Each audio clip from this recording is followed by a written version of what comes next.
Hi, this is Christy Marks, creator of Jem and the Holograms, and you're listening to a truly outrageous podcast with Mike, Aimee, and Nicole. It's ShowTime Synergy.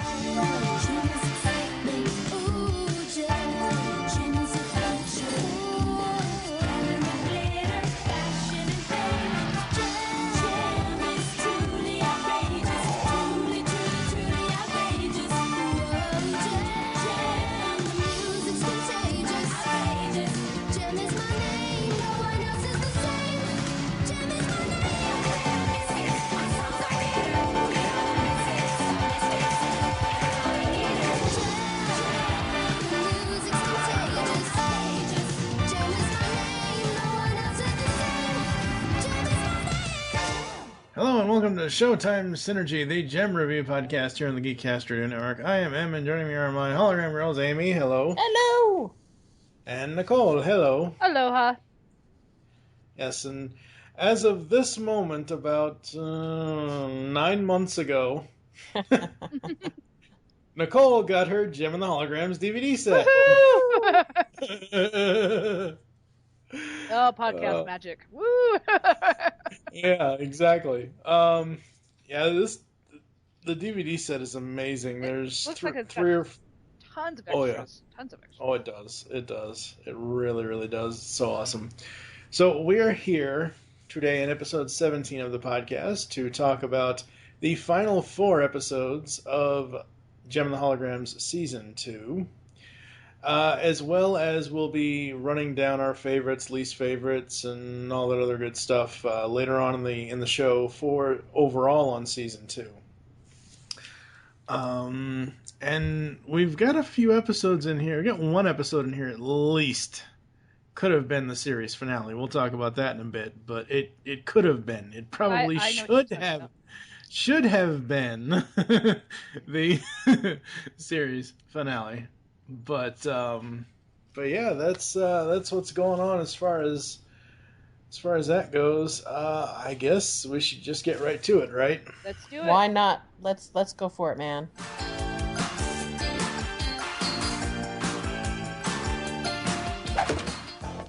Rightio! Well, you know, the royals love a good game of darts. Why, I was playing with the Queen Mum once and... You played darts with the Queen? Come off it, Jetta. The royals are such good friends of my family. What with our titles and all. And Charles, dear lad, The Queen this, the Prince that. Jetta, you're so full of hot air, you must wear lead in your shoes to keep you from floating away. you watch your mouth, you mangy lowlife yank. I'm a blue blood, you know. One of these days, I'm gonna call your bluff, Jetta. You know, I sure would love to go to England. My brother Craig is playing in London. Go to England? Hey, why not? We'll take one of my father's jets over and spend the weekend. But we can't just up and go. Look, we don't have any concerts coming up for a couple of weeks. This is the perfect chance for you to show Roxy how wrong she is. Here's the phone. Make the arrangements. Well, if you don't mind, I'll talk to my parents in private. Operator, give me Kingston on Hull, England. Here it is, Flo. This is the horse me mate told me to plonk £1 on. Silver Blaze. Bertie, answer the blinking phone. Oh, I always have to do everything around here, me bloomin' self. Hello? Hello, Mum, it's your little Sheila. It's Sheila.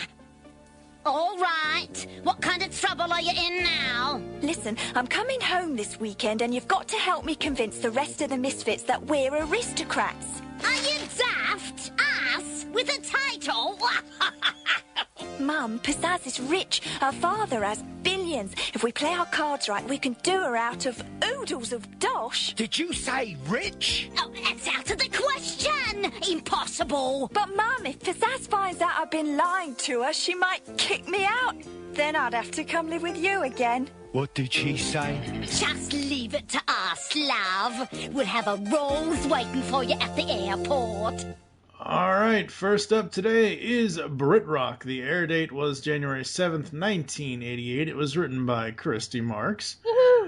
The Misfits go to England to meet Jetta's supposedly aristocratic family. Jetta's lower-class parents strike up a deal with a Lord of England, which ends badly because he is to give up the house and power at midnight to his nephew, actually 8 o'clock. But meanwhile, the holograms come to play a show in London and meet Craig Phillips and help the true Earl get back his title, which Pizzazz almost got tricked into trying to buy.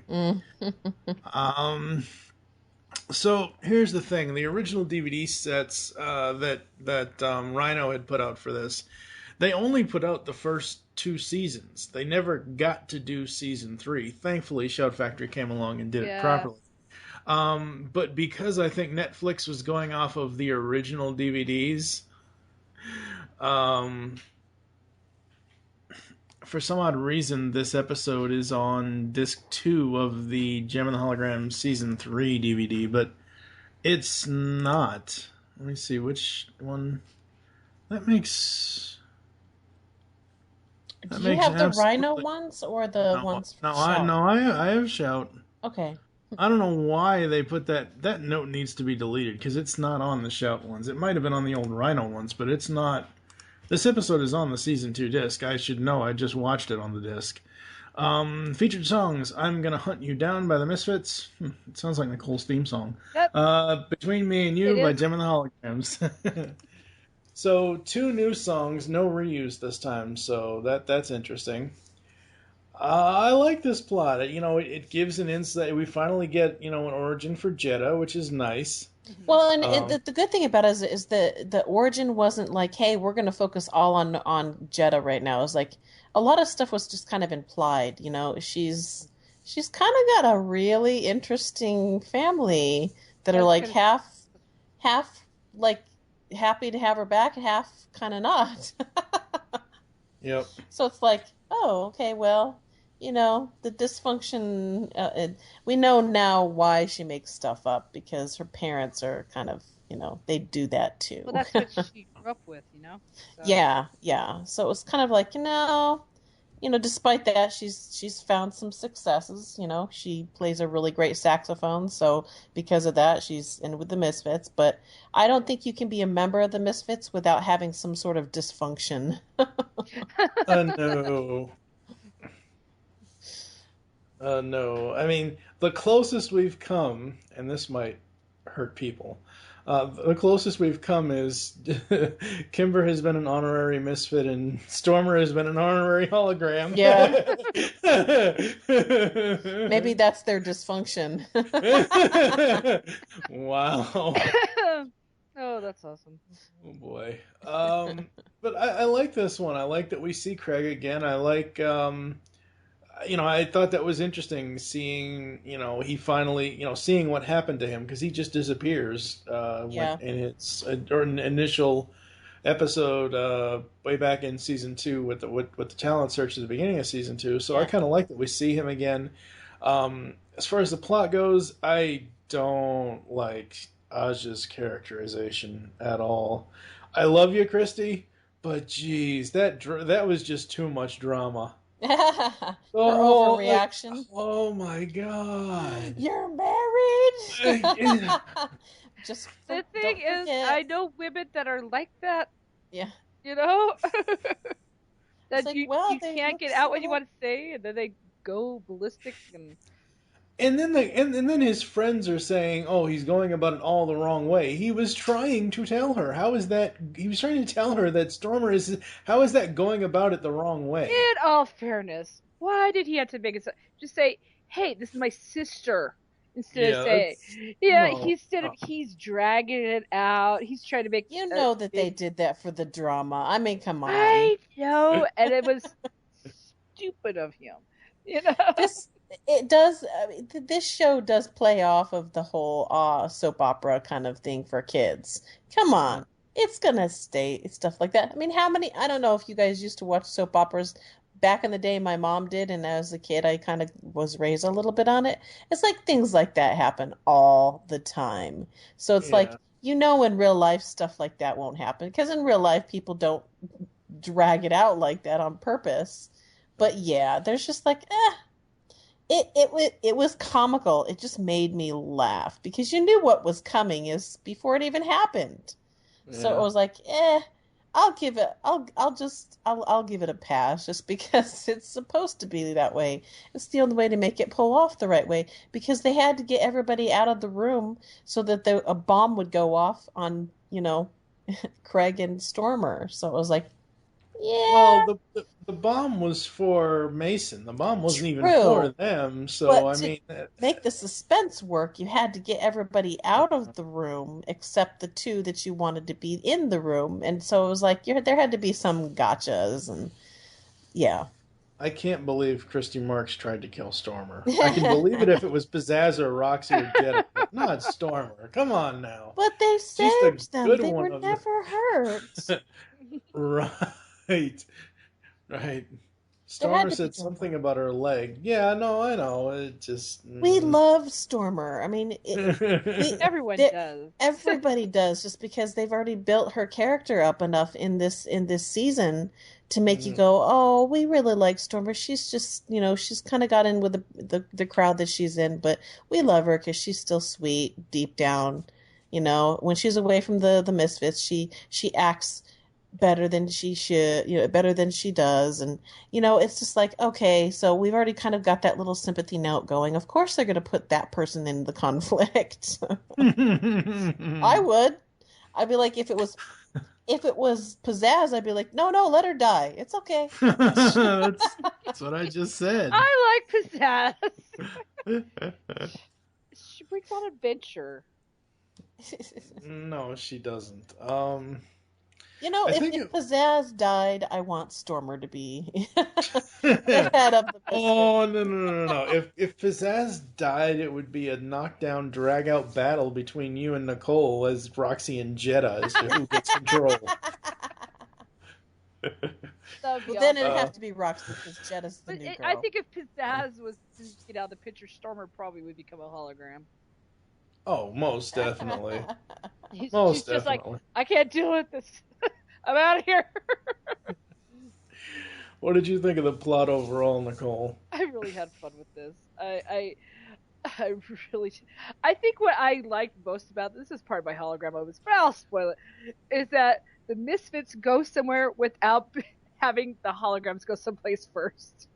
It was their choice to go to England before the holograms did. Like, yay! That's true. The holograms are starting to follow the Misfits. Yeah, see? I really tell you, I think they're really good buddies. They just play it off for us, Yeah. I had a lot of fun with this. There's only one major thing I had a problem with this, but we'll get into that later. All right. Anything else, Aimee? This episode was pretty intense. Slapping and overreactions, Jetta's sort of background, a plot to eliminate a royal. It was pretty fun. Yeah, I liked this episode. Yeah, it's kind of like what reality TV is today. True. It really is. Oh, wow, yeah. We'll be back after this with hologram moments.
All right, it is hologram moments time. It's interesting yet convenient for the plot that the Misfits and Jem will both be in England.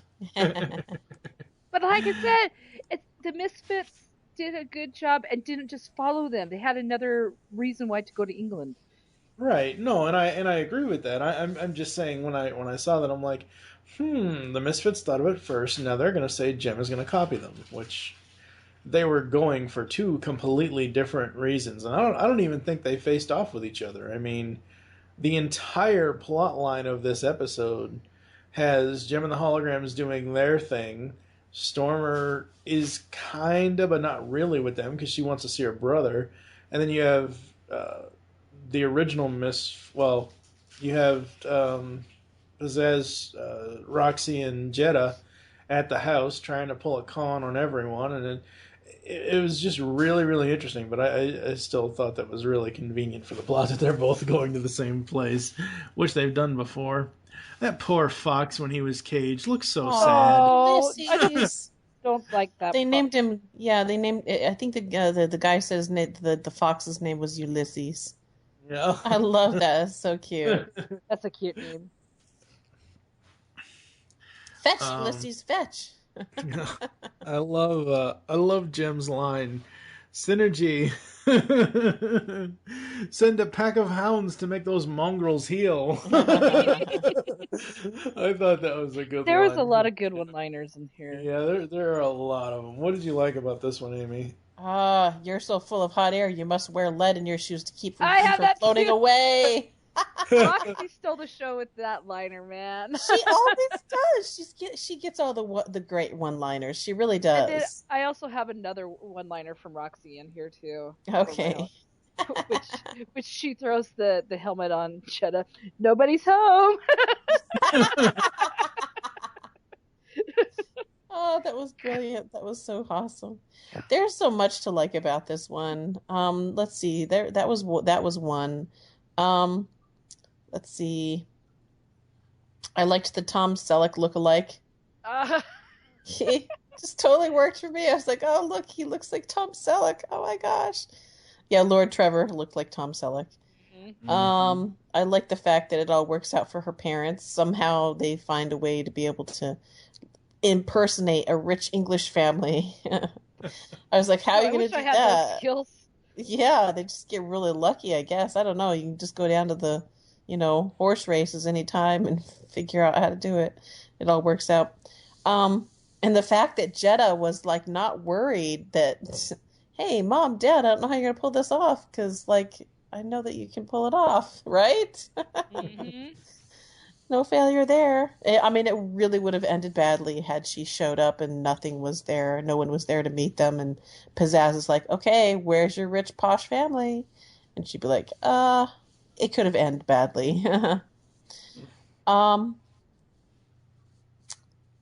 I like the fact that the twist to the guy that they thought was the Earl is the fact that he's eliminating or he's plotting to eliminate somebody else who is actually the real Earl. Mm-hmm. That was a good. I liked that for the story.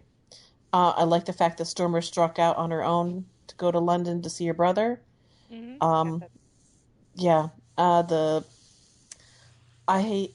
biggest overreaction has to go to Aja. Even more than Kimber's, because that was a big overreaction. And we're going to talk about overreactions this episode because there's a couple other overreactions that happen in this. But Aja takes the cake. Her going, she's your wife, and then slap and walk off. I was like, oh my gosh, wow. It was entertaining, though. It was entertaining. It was absolutely entertaining, and I was laughing my backside off and falling out of my chair, but still. But I'm glad it all worked out. But the thing is that I want Craig to stay around now because, mm-hmm. Craig and Aja need to stay together. Blue hairs need, people with blue hair need to stay together. Oh, goodness.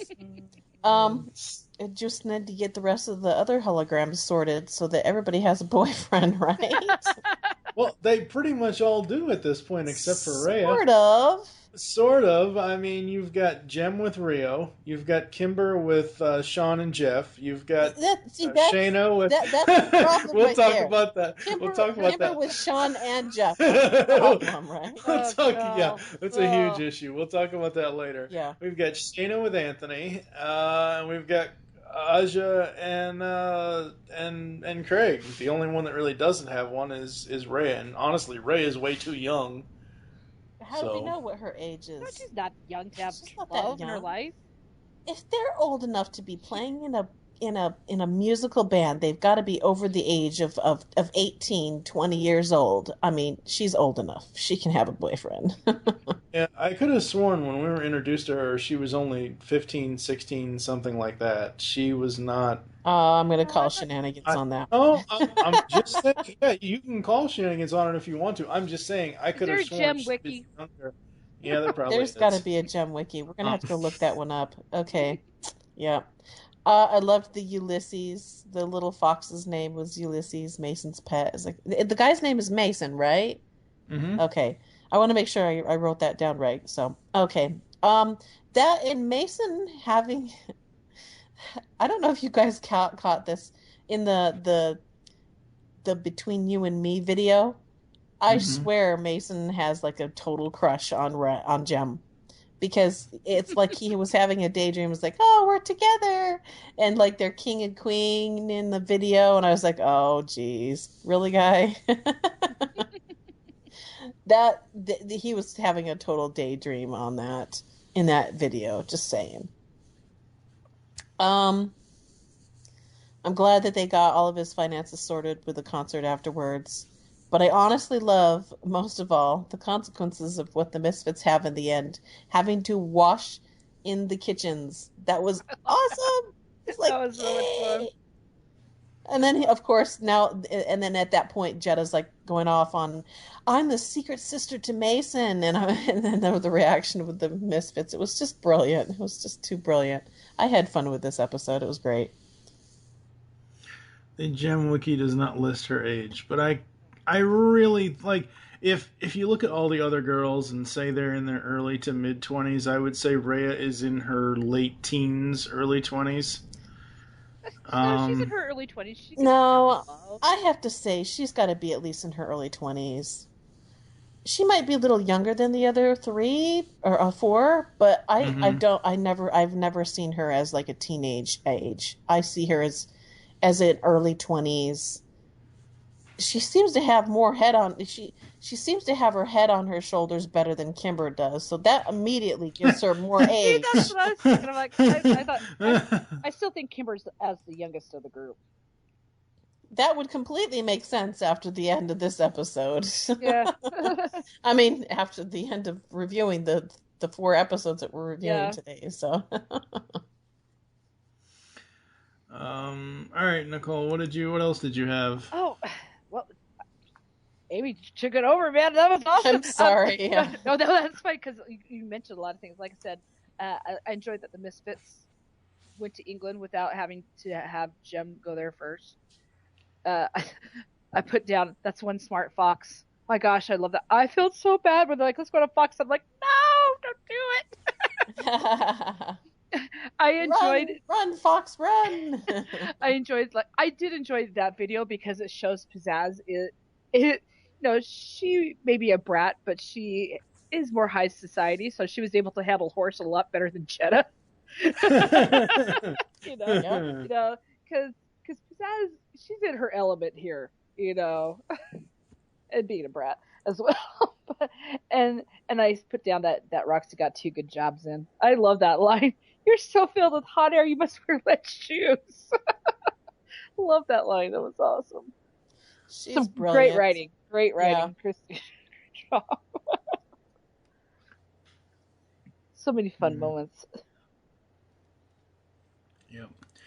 Absolutely. Now let's get to the not so fun moments after this.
right, it is time for the Misfit Moments for BritRock. I know we've had this conversation before in Season 1 with Stormer, but and I know it is never going to work, but I wrote down that I do wish Jeddah would just be honest with the rest of the Misfits as far as where she comes from and all that stuff, but then I realized, oh, wait... Pizzazz is going to take that and, run with it and just be a douche to her. So I understand why Jeddah has to be such a hard ass and someone who boasts and tells stories and whatever else. I get it. I still, I don't know. I wish there was a little bit more honesty. If Pizzazz isn't giving her a hard time, it would be Roxy giving her a hard time. Because, it's because Roxy's evil. Well, even Roxy's through this just holding her ground. Well, sure. She's also the tough girl. We got her backstory already. She doesn't take any shenanigans. So the fact that Jeddah comes in here and starts talking things up and stuff like that, she can smell BS a mile away because she used to be, she's just that tough girl. So of course she calls her out on it. So it's like if it's not Pizzazz calling her out on it, it'll be Roxy because Roxy just rubs her the wrong way. She's a tough girl. She can smell it a mile away. Oh, yeah. Who needs her and her creepy brother? Are you kidding me, Pizzazz? Come on now. Since when was Craig ever creepy? Oh, my God. Well, she's an only child. Yeah. How is Eric not involved with this scheme at all? It seems like this would be right up his alley. He's like... Because Pizzazz, on a whim, wanted to go to England. Yeah, but, Eric has to run a business still. You know that, right? So he can't just go jetting off. Yeah, he's got to be off, plotting to get back at Jerica for kicking him out of Starlight Music, right? Yeah, that'll come up next. I know, I'm jumping the gun. And I had to put this here because I understand that the drama is the drama, but wow, she wouldn't even let him explain. Seriously? Holy crap. Oh, man. All right, Aimee, what didn't you like about this one? Okay, Misfit Moments. I can't believe that Pizzazz is really that naive about Jeddah. I know you need to have it in there for that, but, come on, Pizzazz. You've heard lines before. And it's not her spiel. She's given most of the lines before. Yeah, yeah. I know it's not her shtick. It's not Pizzazz's spiel. That's Roxy's thing to call Jeddah out on things. So, but I was just like, really? She's saying that she's with the Royals, and you're like, oh wow, going, come on, I wouldn't believe that line if anybody told me that one either. I was like, you'd have to prove it. Oh, whatever. Anyhow, I thought it was funny. It's like Pizzazz, she's breaking windows and saying, Daddy will pay for it. Really? If this is the way that she's always been, you'd think that Mr. G would have cut her off already. So I was like, horses in the house? I'm like, come on, Pizzazz, you're going way over the top here. But also, and I think we've talked about this before, Mr. Gabor, while, he knows it's not in his best interest to continuously indulge his daughter, True. He does it so she'll stay out of his hair. True. So, it's... Pizzazz's whole life is one giant double-edged sword. True. Very, very true. I thought the horses in the house was completely above the top. If the Misfits are always like this, they have a really bad reputation already, and people would be running from them all the time.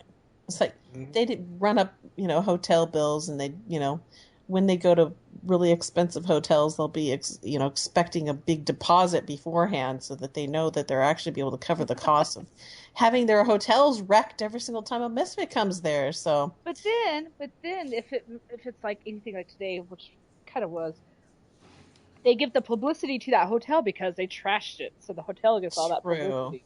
Yeah, but that's bad publicity, though. Yeah, but bad news sometimes is good news. Sometimes bad PR is good PR because you get exposure. So I don't know. It's just those little things. I'm poking at the little stuff. So, too bad no one told Lord Trevor just how destructive the Misfits are. So, They're called the Misfits. They're not called the Boo Bears. Okay. True, or the Limp Lizards.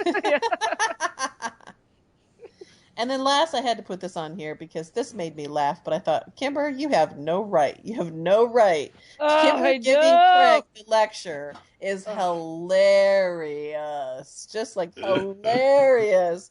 I about fell out of my chair on that one. I was like, oh, Kimber, you have no right. It's the pot calling the kettle black. It's just like, oh my gosh. I had to put that in there. So. That happens a lot of times in the next few episodes here. Yeah, it does, doesn't it? Yeah. That's me. Take it away, Nicole. What were your Misfit moments? Yeah. Okay.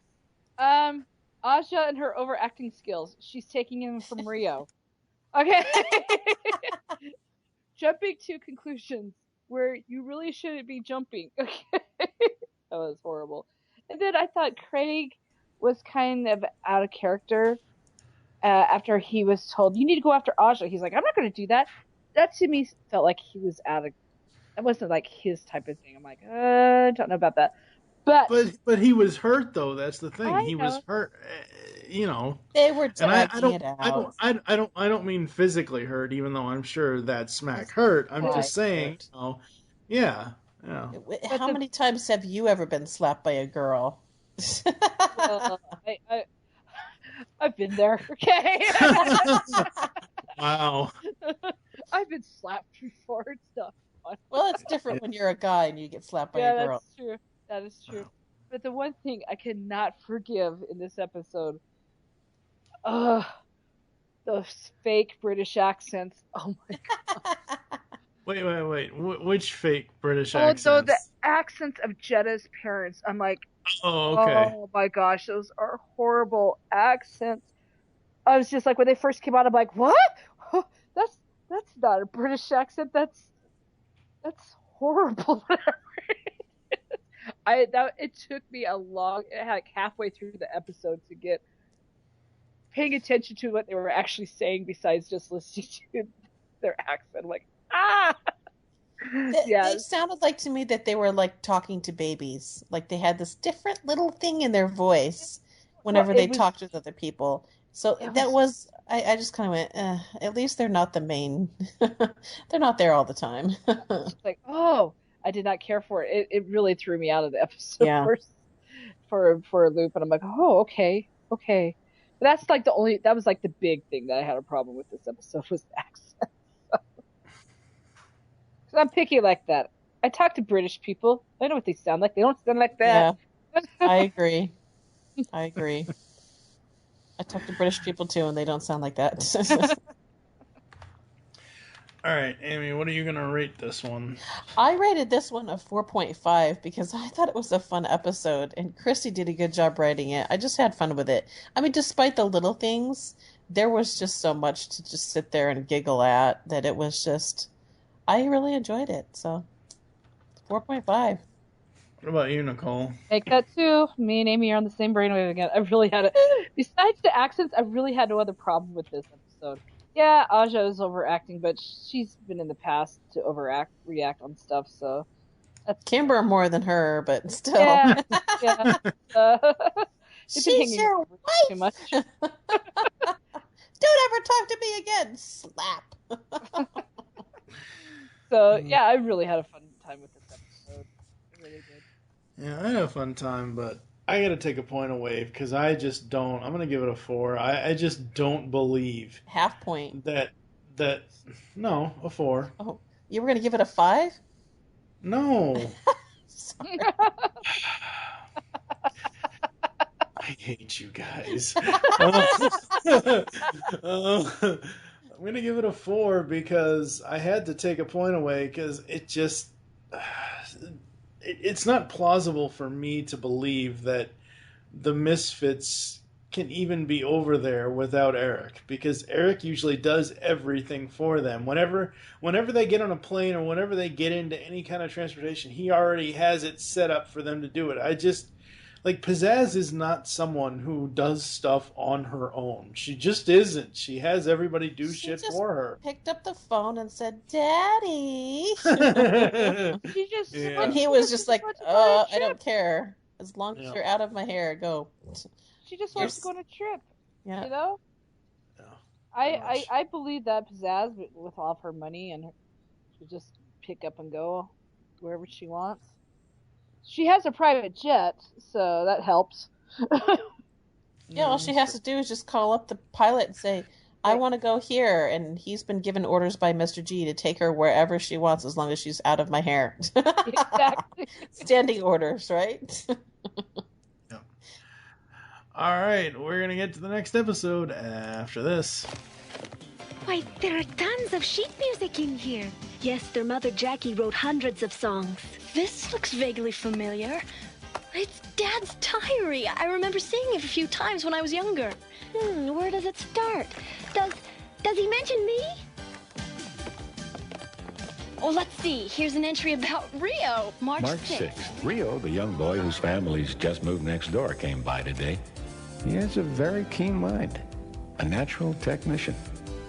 I've noticed that Jerica's especially interested in him, too. Only 10 and interested in boys already. Jerica, I want to play dolls! Jerica! Jerica, set the table for 5, please. Rio's joining us for supper. He is?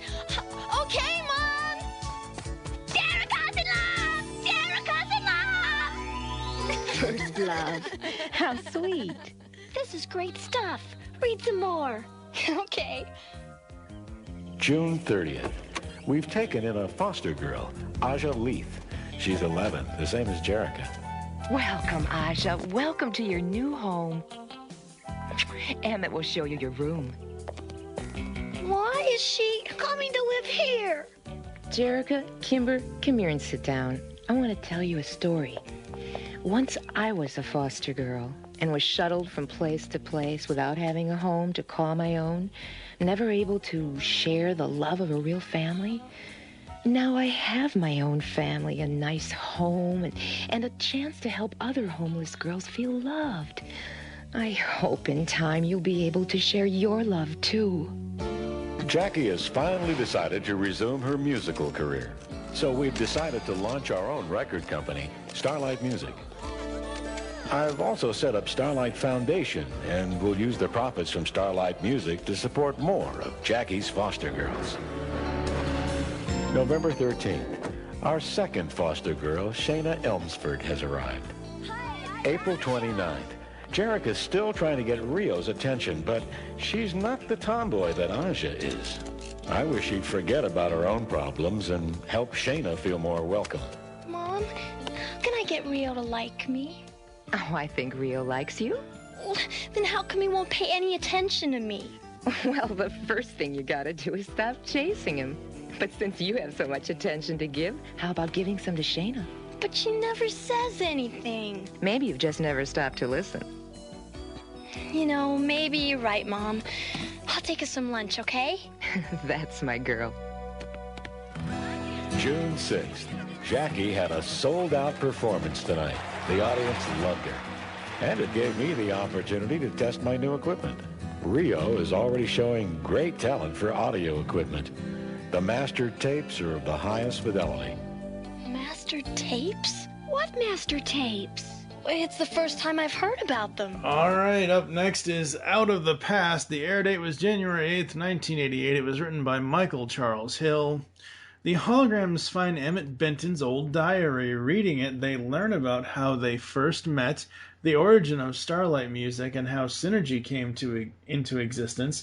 They also discover that Jackie Benton, Jerica and Kimber's mother, recorded a master tape of her concert in the 1970s before dying in a plane crash. But when Eric Raymond turns out to have the only copy of the tape, he blackmails Jerica with it, burning it in his fireplace. But Jerica and the holograms decide to make a copy of the tape with Synergy's help, of course. Dun dun dun. Featured songs are First Love by Jem and the Holograms and Starlight by Jackie Benton. This should have been the series finale. No, I don't think it should have been the series finale. Yeah. I don't it think. should have. The series finale or the season? Series finale. Leaving the mother up to the very, very last one, I'd be like, I would feel a little gypped. I think if there's going to be season finale, but not the series finale. No, because it's going back to the beginning. It's going back to, season 1 where they first found Synergy and had all these questions about her and everything else. And this basically, even though this does hit on their mother, it basically reveals what their father's process was from, the time that their mother was alive to the time she died and afterwards. Yeah. So I really do think this would make a good series finale, because let's face it, the last episode we have is not a series finale. It doesn't feel like a series finale, no. But I don't know if I would want this as my ending. I think I would... I like... Not that I want to spoil the heck out of the rest of the show, but I think the idea of a wedding kind of wrapping up and then not wrapping up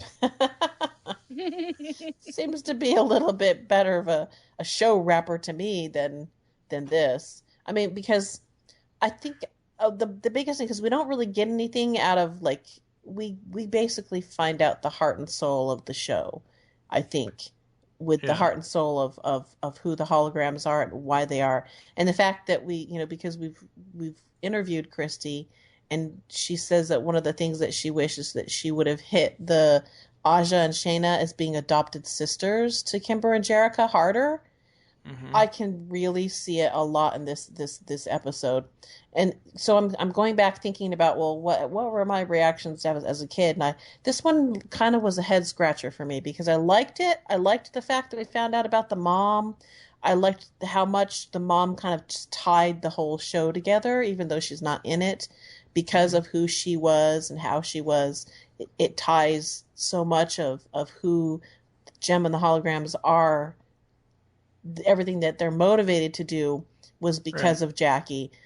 But that being said,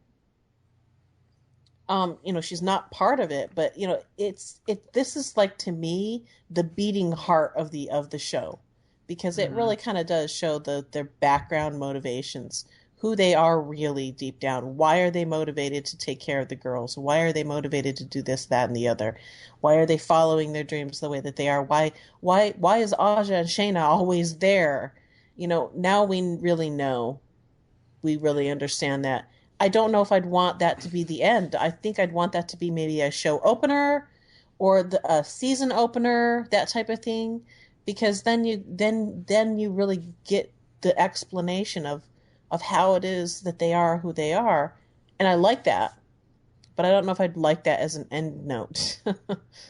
All as I'm saying is take it out of its placement right now in between BritRock and Hollywood Jem and put it after episode 65, A Father Should Be. Because I'm sorry, in season 3, A Father Should Be is not a good series finale. I remember this episode specifically, and I haven't even watched ahead. I haven't looked at this episode in probably 10 years or so now.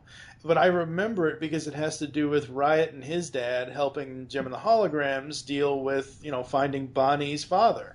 And I'm sorry, while the issue of Bonnie's dad is a powerful issue and should be explored, it's not a good series finale for this show. And I just think that it gave us all of the answers that we had been wanting since day one, as far as how the holograms became the holograms. Yeah. I don't know. I think it gives a stronger case for being a closer, but I don't think that it's really the right closer for the show. I honestly think that this series did not get any kind of good ending anyways, but we'll get to that down the road. Well, considering the fact that Father's Day, which is in this season, is one of my favorite episodes of the whole season, and knowing that that's kind of the end note that they end on with Bonnie, I was like, yeah, I guess I could kind of see a little bit of a connection. But again, I didn't feel as satisfied with that type of ending, and we'll get into that, of course, when we get to the end of season 3. But I don't think that seeing Out of the Past as an end one would give me the same payoff either, because it's great, but it's all this is something that I'd expect on a season opener or a season closer, but not a series closer. The series, I'd want to have something that is going to actually, bring everything together. Like, I don't know. If I had time to sit down and actually think about it, I could probably come up with something, and I haven't. So sometime before the end of our reviewing this, I will give it some thought, and I will try to come up with a good pitch for what I would see as something that would be a good closer. So it's my homework. Yeah, it's your homework. Before Nicole gives her thoughts on the plot, I'm going to state this right now. Because this is all flashbacks, there is to be no Rio bashing in this episode. No, I cannot agree to that. You can't put that onto me. No.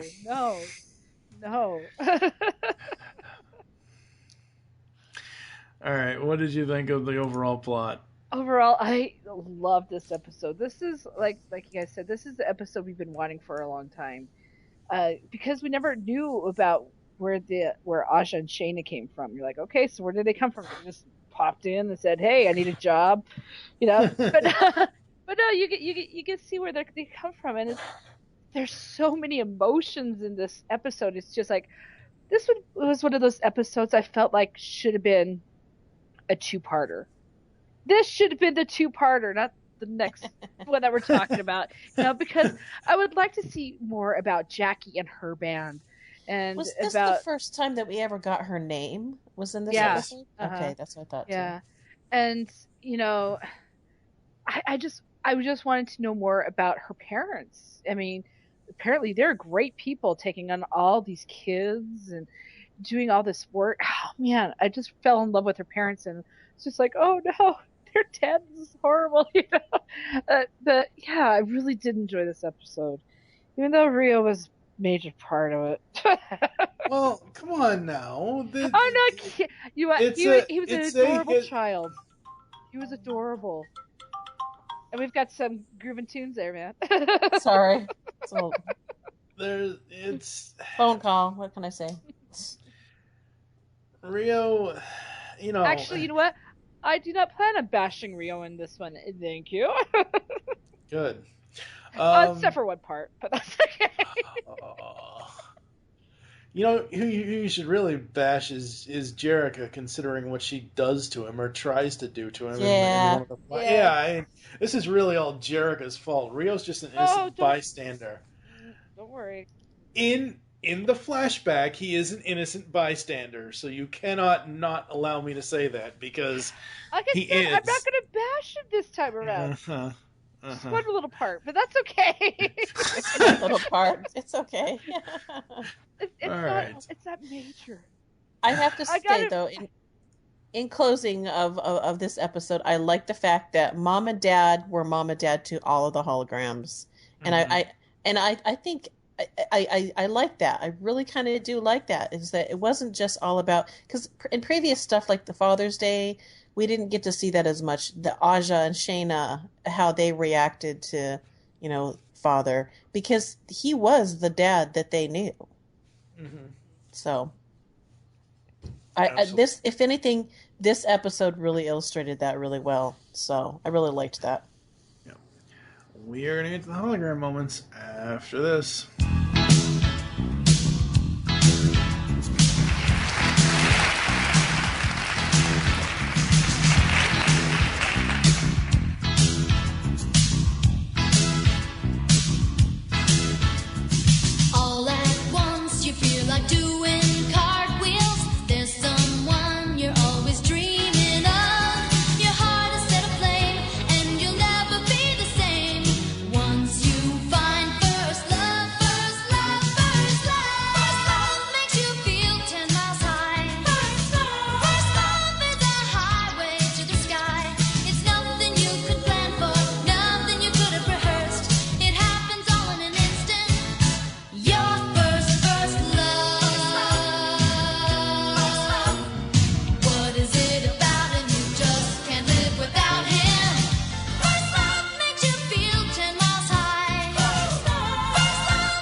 right, it is hologram moments time. Love the origins. We've been waiting so long for them.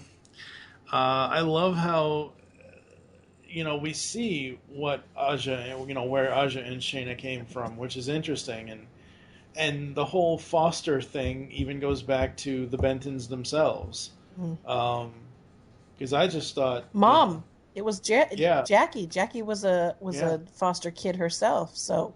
Yep. I liked that she was. That kind of gave it real meaning why she's motivated to foster so many kids. It's because she's been there. She knows what it feels like.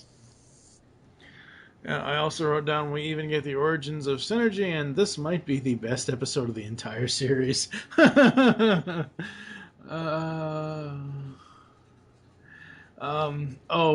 it came to Eric, I was like, good, she smacked him. I wish she would have decked him.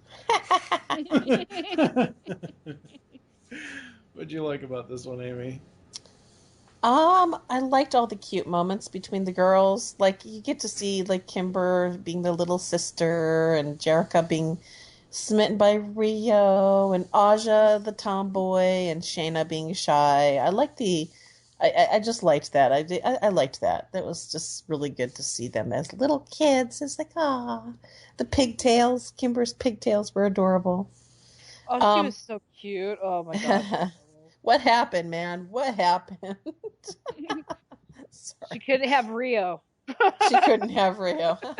Well, in a sense, with Rio growing up with her so much, being around so much when they were kids, it's like the brother she never had, because they're all... No, because that just makes it weird with Jerrica and Jem, and then you just get into really awkward situations. And it's already awkward as it is. But, I mean, because Kimber had never had any romantic notions of Rio, to her, that would be like a brother situation. Whereas Jerrica's always been smitten with him. He just happened to be around. To like me? Oh, you're not that age yet, are you? Yeah, exactly. Why isn't she saying that? What you should be? He likes you because you're like a big sister, and she'd be like, I don't want to be a sister.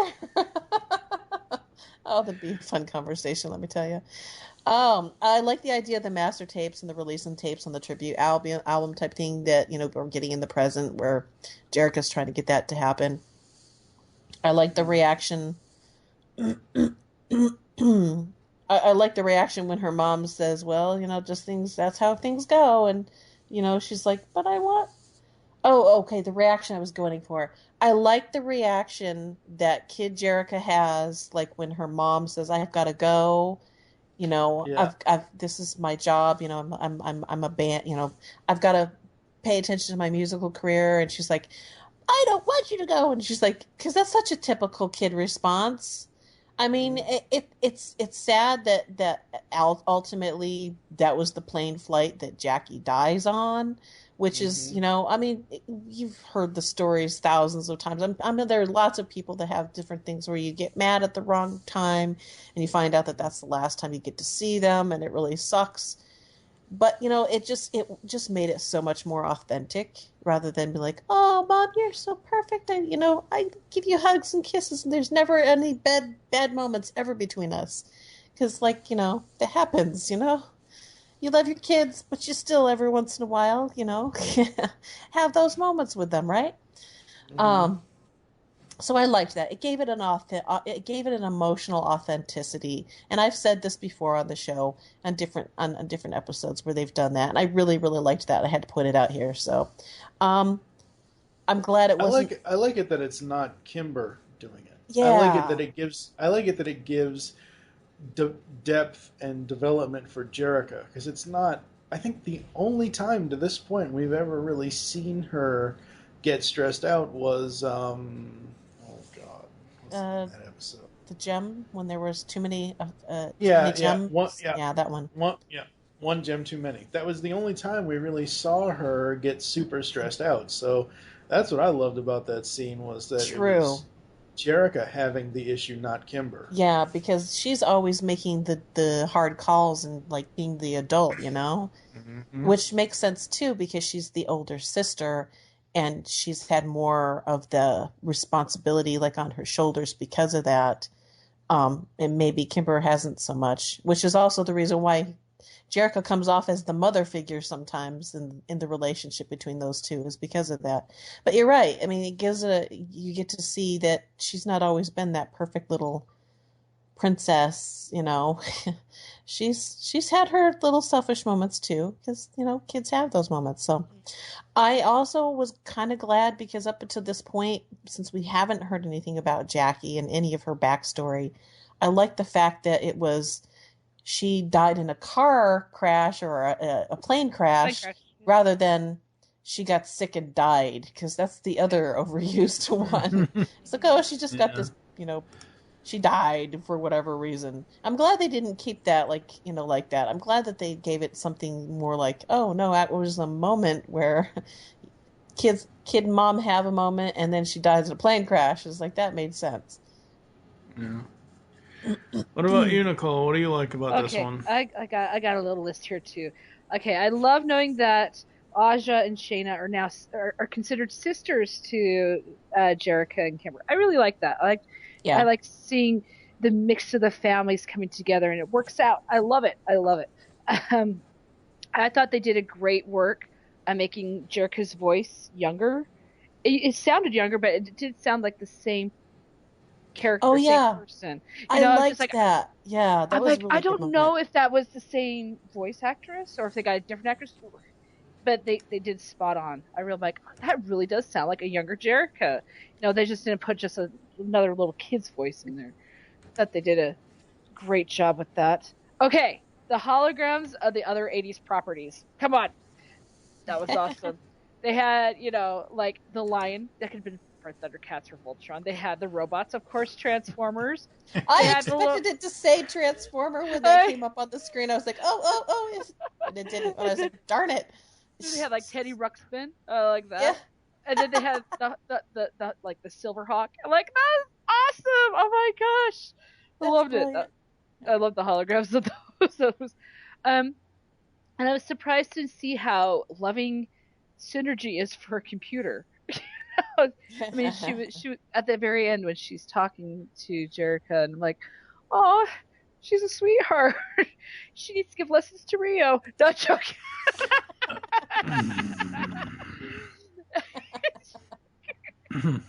And my last thing I have here is Asha can't drive, but she's amazing with other machines. Yeah. I love how she's like, oh, I could take this apart. I'm like, cool. I like the fact that they let her. I mean, you know, they put a little bit of trust in that. That was a big risk. And that was a big risk, yeah, because everything would be hinged on that. But it just seems like Jerrica's kind of obsessed with getting these tapes. Yep. But I one more thing is I did like the fact that as a consequence of Eric having been part of Starlight Music at the beginning of the series, that's how he's got the tapes. So it almost kind of feels very full circle-ish, because hence why I still maintain. But that can't be the only reason why. That can't be the only reason why. No, it's not the only reason why. The entire episode is the only reason why, because of the history lesson that we get for all of the holograms and Jem and Jerrica and their parents. Jerrica and Kimber and their parents. So, you want to hear some more trivia about this episode? Yeah. Sure, go for it. Yeah. Ultra Magnus was a voice in this episode. Ultra Magnus? Ultra Magnus and Astro Train. Okay. Jack Angel is uncredited as the voice of Emmett Benton. Oh, really? Yep. Oh. Yep. Okay. Because I was looking on here under the episode on IMDb, I was trying to see if there was a different voice actress for younger Jerrica. It just lists Samantha Newark, so she must have done something with her voice. Yeah. She did a great job. That was a good job then. Yeah, because she sounded younger, but she sounded like they're the same character. You really don't see that very often. Yeah, she was able to just kind of, maybe she pitched it a little bit differently, and that's the reason how she was able to do it. I liked it. She did a great job because it sounded like just like her, but just younger. And I was like, oh, that's kind of cool. But you know, the fact that Jack Angel voiced Emmett, I'm like going, I love that man. Yeah, me too. Jack is so cool. Yes, he is. All right, so hopefully there are none, since they weren't in the episode at all. But let's see if we have any misfit moments after this.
All right, it is time for the misfit moments. You know, I only have two, but they're ones I've mentioned before. At least one of them is. The other one is kind of a realization that even as a child, Kimber was a little brat. I thought she was adorable. I love the pigtails. No. I'm talking about her attitude towards the other girls. She's like, why do they have to come live? That's so something adult Kimber would say. I understand what I mean, at that age, you're thinking, well, now my parents have got a shared love. I'm going to get less love. You know, I understand where she's coming from. Well, and she was the younger of the girls. Like, all of the other girls were older, so I bet it was harder for her to relate to them. But this is where my misfit moment comes in: is that they had a little girl called Leela. Where did Leela go? Yeah. I was like, what happened to Leela? I mean, you know, granted, sometimes foster care, sometimes you end up, you know, having some kids come to live that don't end up staying ultimately because of whatever reason in the courts and whatever. Maybe she went back to her family, but I'm like, that just made like, I got a little sad frown for that one. I was like, that's my only misfit moment. I have that as mine too. I'm like, what happened to her? Yeah, because I was like, because then you saw that after she said that, then they had one called Leela, and they gave her a name and everything, and she looks like she was like the same age as Kimber, and I was like, aw. But then you didn't hear anything. I was like, she didn't stay. Aw, sad face. The only other one I had was Eric, you ass. I was really hoping that he would turn a page. And I mean, obviously it all worked out in the end because, as we know from reading Emmett's diary, that, you know, he said he programmed Synergy with all of Jackie's recordings. But I was just really hoping that Eric has had a couple of moments throughout the entire series to this point where he has done the right thing. Yeah. And I was really hoping this would have been a third moment for him to do the right thing. Yet, nope. Yes. Well, that being said, because I also put that in here, I was like, because you just want to reach through your computer or your TV screen, grab his face, and just punch him a couple times because he's such a sleaze. And they say that a couple of times. It's like, oh, goodness. And then I'm like, you know, he deserves whatever he gets at this point. Whatever pain he gets from the Misfits, he deserves. It's all warranted after this episode, right? But that being said, it gives Synergy this incredible background and purpose that I don't think she would have had any other way. The fact that we know that she is kind of like the embodiment of what Jackie was. Although he does point out that he didn't want her to be exact, but she's in Synergy is an influence of Jackie. She's kind absolutely. of, you know, she's that. And so the fact that all of her files and everything have been saved into the core of Synergy, it just gives an extra, like, she's not just something that we created for the show just to be a gimmick. She actually has true and total meaning because of that. And so I like that. I'm also sad at the fact that, Eric had a moment of like retribution, and he just, So his character, not that I don't like him, or we need to have a really good bad guy, but he's a really good bad guy because of that. I know the series is what the series is. I mean, it's 30 years old at this point, but I was really hoping with this backstory that we would have gotten something to the point of, we kind of got it to where Emmett said, oh, well, I just hired this new guy, and he's a real go-getter, and whatever else. I wish we would have had something here, just a little extra thing showing, how much Eric's loyalties shifted from working with Emmett and, trying to help Emmett's companies and grow his business, whereas he's ready to help himself. So, I mean, honestly, I don't even think his loyalties ever laid with Emmett, to be honest. True. Because, he was always out for himself. I mean, that just seems like to me this was just an opportunity for him to be out for himself. But I also kind of liked it, in superhero shows where you find out, like, the hero and the villain were, like, tied one way or the other. Lex Luthor and the big thing for Smallville was Lex Luthor and Clark Kent were best friends for years. I like the fact that they have this where Eric Raymond worked for, helped out like Starlight Music and blah blah blah, and Jerrica Benton was like the daughter that was that was also included in that, blah blah blah. It's like they both have their beginnings in the same thing, and they just, the villain and the hero having their origin story kind of tied together. I liked that. I mean, it's completely unique to the show, obviously, because, I mean, she doesn't have superpowers. And, Eric Raymond isn't a super villain. It's just, he's the bad guy, and she's, the main character that we're all rooting for, in a sense. And the Misfits are just kind of like stuck between a rock and a hard place between these two characters. So, yeah. What about you, Nicole? Anything else you didn't like about this one? Okay. I pretty much just the same thing as you guys. Eric is so brutal. Oh my gosh, when he threw those tapes in the fire, I'm like, you douchebag! I'm like, I honestly didn't think he would do that. But then in the back of my mind is like, is this a copy? He says it's the Masters, but did he really do it? Does he have them tucked away for his own goods for somewhere? I just like to think about, I'm like, oh my gosh, that was so horrible. And then my other moment, Jerrica, you're 17 and you're hitting on a man that's, a few years older than you to get back at your boyfriend? Just to make him jealous because he went off to college. Really? I know. See, this is my real moment. I actually felt sorry for him. I know. Can you believe that? I was just like, so my real moment was, Jerrica, that's horrible. It's Jerrica's fault. It's Jerrica's. And then she says that. She says, oh, I've really given Rio a hard time, haven't I? I'm like, oh my gosh. Can't say something more poignant right there. And then at the end, she tries to apologize to him for it, and he completely forgot all about it. Forgot it. Bless his heart. Bless his heart. He is such a good dude. I'm like, but I was just like, okay. No wonder he's so messed up. I know. So I had my moment for Rio, but I kind of like turned a little bit for Rio. I'm like, oh man, that's harsh. Jerrica, you're 17. You shouldn't be hitting a man, that much older than you, especially that worked for your father. Where are you getting those lessons from? Your sister? Because that's what I'm thinking. It only took us 17 episodes, folks, but Nicole has finally turned the page on Rio. No. Yeah, that was what I was going to say. Does this mean from here on in that you will be a little bit more kinder to Rio now that you've got this? No. I'd have to say I am. I'd be like, aw, poor Rio. It's Jerrica's fault. She's screwing with him. She's been screwing with him forever. Little Rio was awesome. I really liked Little Rio. I'm like, why couldn't you stay like this? What happened? And you're like, oh, there, that moment right there. Damn.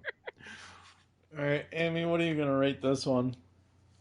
I'm going to have to say this is going to be the highest one I've ever rated. It's a 5 for me. I can't get more perfect than this. I mean, I know I try not to give things 5s, but this one really deserves it. For the background of the group, this, like I said, this episode is invaluable. It's the most sentimental episode of the show. It's the most emotionally investing episode since, at least for me, since Father's Day. Because there were parts in here where I was actually getting kind of choked up. I mean, this to me is the heart of the series. So it's the one that hits everything. We find out how everyone was brought together and how Jackie had this lasting effect on these characters.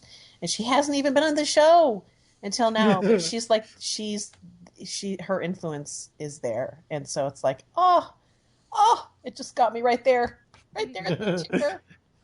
So yeah, it's a 5. Yep. What about you, Nicole? I'm also ranking this as a 5. Again, this is one of my favorite series. I still like Shangri-La better because it had Yetis in it. If this episode had Yetis in it, awesome. We find out that Jackie's not dead. She's living with the Yetis. Oh my god! Oh, come on. No. That's a closer for you. I so love that. That's a closer for you. We find out that she's not dead. That would be awesome. She's been living with the amnesia with the Yetis. Oh my gosh, I want that to happen. Oh, I was wondering when Whirl was going to show up and screw everything up with his one arm. Oh my god. One arm, one eye. I want that to happen. Where's the fan thing? Get on it, baby. Get on it. No. Don't even. No, that's awesome. All right, we are. Wait, what were you giving it? You never said what you were giving it. It's 5. It's a 5, obviously. You convinced obviously. No, it's no. I wrote down a 5 as soon as I found out about Aja and Shayna.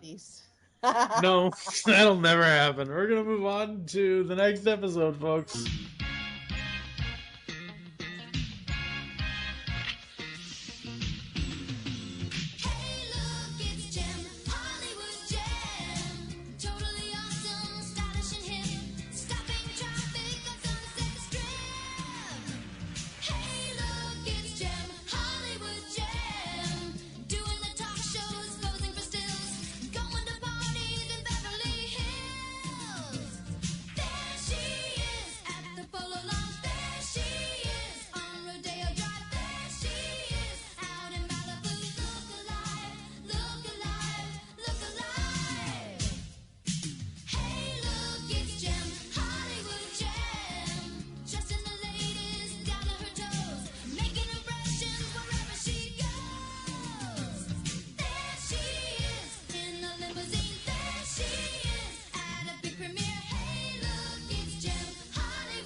All right, folks, last up today is Hollywood Jem Part 1, and then we'll get to Part 2 later, but Hollywood Jem Part 1, the air date was January 11th, 1988.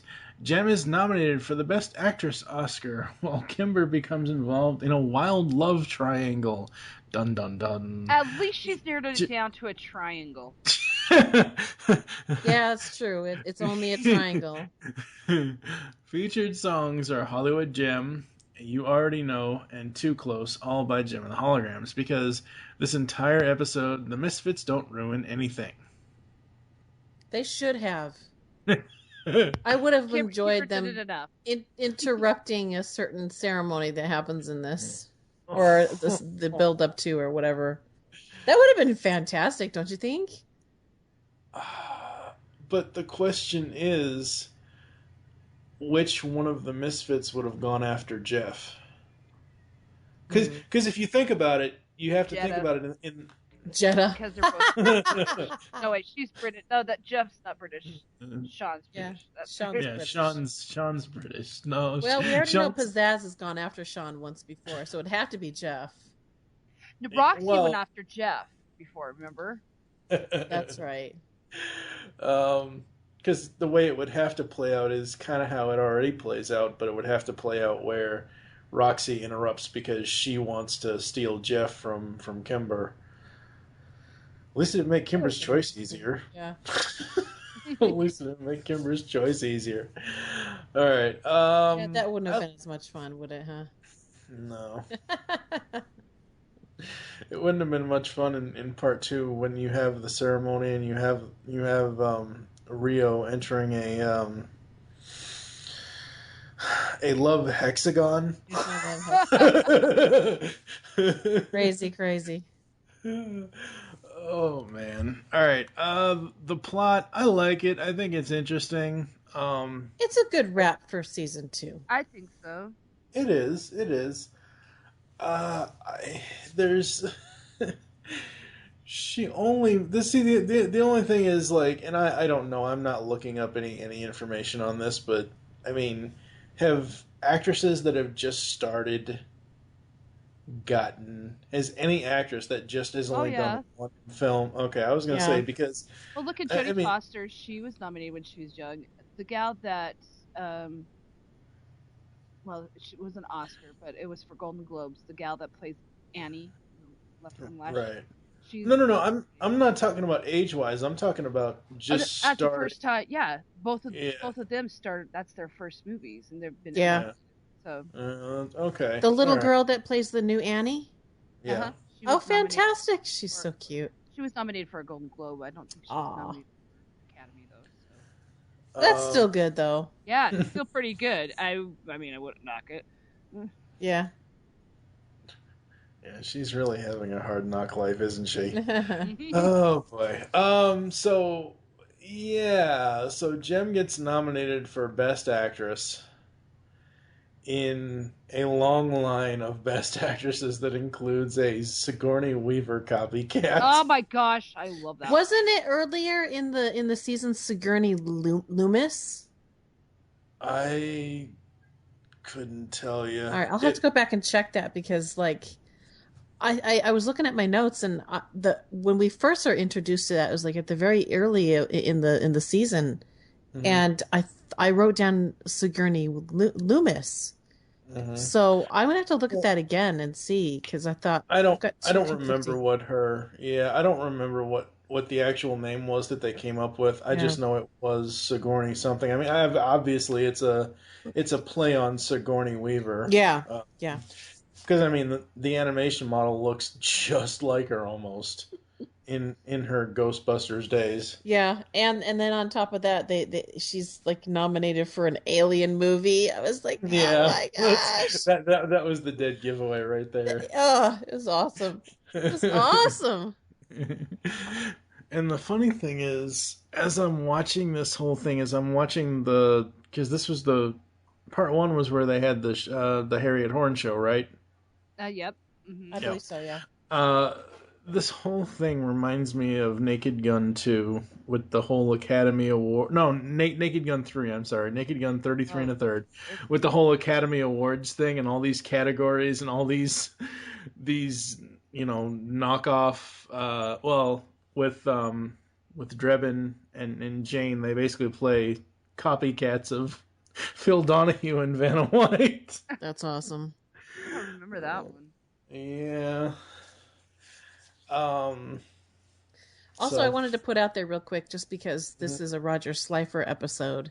Both of them are, yeah, both of them are. But part 1 and part 2. Check out Slifer Needs You on Facebook. I know I've talked about it earlier in the season, but I'll just put a little plug in there real quick. Go check up on that and see how he's doing. Yep. Yeah. I was kind of surprised to see his name. I'm not in a bad way or anything like that. I wasn't sure because I haven't looked at every single, up till now I've looked at all the episodes, but I haven't looked at anything in season 3. Yeah. And he wrote, what did he write? Last Resorts? Was that the other one he wrote? Oh, he's written a couple of them actually. I think he wrote one in the first season, and I think he's written 2 in this. I think he also wrote Father's Day? I don't remember off the top of my head. Yeah, I'll have to look it up real quick. Just, yeah. Nicole, what were your thoughts on the plot?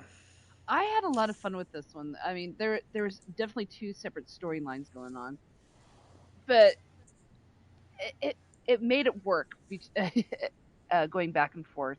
Of course, your main focus is going to be on Kimber, ironically, even though it's called Hollywood Jem. You know? But I had a lot of fun with it, even though the Misfits weren't in it. Boo. Yeah, you can't. Yeah, the ones where they're missing, it's like, oh, we need them back. I like them when they're causing trouble, you know. But it's kind of their shtick, you know. Yeah, something happened when I actually am like, oh, Rio made sense. Great. Oh no, what's going on? No. Come on now. Somebody's got to transfer that dunce hat to somebody else now, right? Yeah, that's true. He wasn't in a whole lot. I'll give him that. So, no, I really had a lot of fun with the two-parter. Yeah. It looks like Slifer did a few episodes in season 3. He did the final 2 in season 2, and then he's done a couple in season 1. And he also did Father's Day. I just checked. Okay. So, yeah. Aimee, thoughts on the plot for Hollywood Jem Part 1? Like I said, this is a good episode. I liked it. It's a great way to wrap up season 2 with all the homaging they do with the acting crossover. It's fun and cute. The twists on people that they pull into this 2-part episode is great. And of course the Kimber drama, drawing on some threads that we haven't gone back until now. I mean, the triangle has existed. It's just been on hold for a while. Yeah. Now we're coming back to it, and 2 marriage proposals in 1 episode. Oh my gosh. You know, we've said this before in the podcast. Yeah, it's basically, soap opera-ish. Yeah, it is. Especially this 2-parter. The only thing that's missing, and I'm not just happy that it's missing because deep down I just can't stand the characters half the time because they do so many stupid things.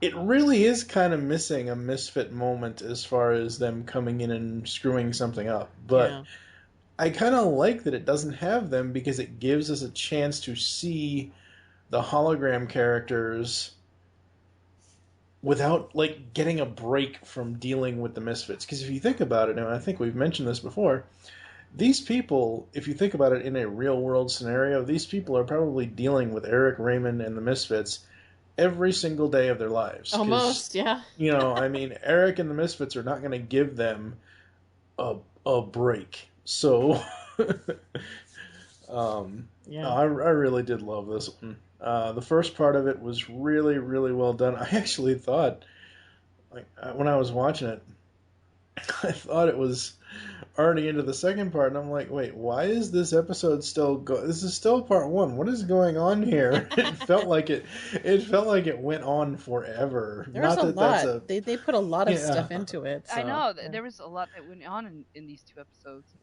Yep. It's like a mini movie. A mini movie. Mm-hmm. Awesome. Very much. Anything else in the plot, ladies? Nope. Yep. All right, let's get to the hologram moments. I heard Aimee has a lot of notes. Uh-oh. Be prepared, people.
right, it is hologram moments time. So here we go. Season 1 kind of started Jem down the path of making a movie, which she made Starbright, and now Season 2 ends with her becoming Hollywood Jem. So when did this one, I'm trying to think off the top of my head when this one aired. Oh wait, didn't I just say it? Yeah. It took her 3 years. Well, movie movies took a lot longer back then to make. Yeah, that's true. That's true. Very true. Kimber and Sean engaged. Nobody saw that coming. Not at all. And then, of course, the third wheel, Jeff comes in, and he does have a point. She does need to make up her mind. Oh my gosh, I wanted to high five him hard. Yep. And then the last thing I wrote down, I'll let you guys go, is I'm like, zing, Kimber just got to Rio, because she basically, you don't see Kimber and Rio interact too much, and because the whole Rio thing is usually with Jem and Jerrica and whatever else, and he grew up with Kimber just as he grew up with Jerrica, and it's kind of funny watching the two of them go back and forth in each other's faces. I kind of dug it. Yeah. Yeah. All right, Nicole, what do you got? For me?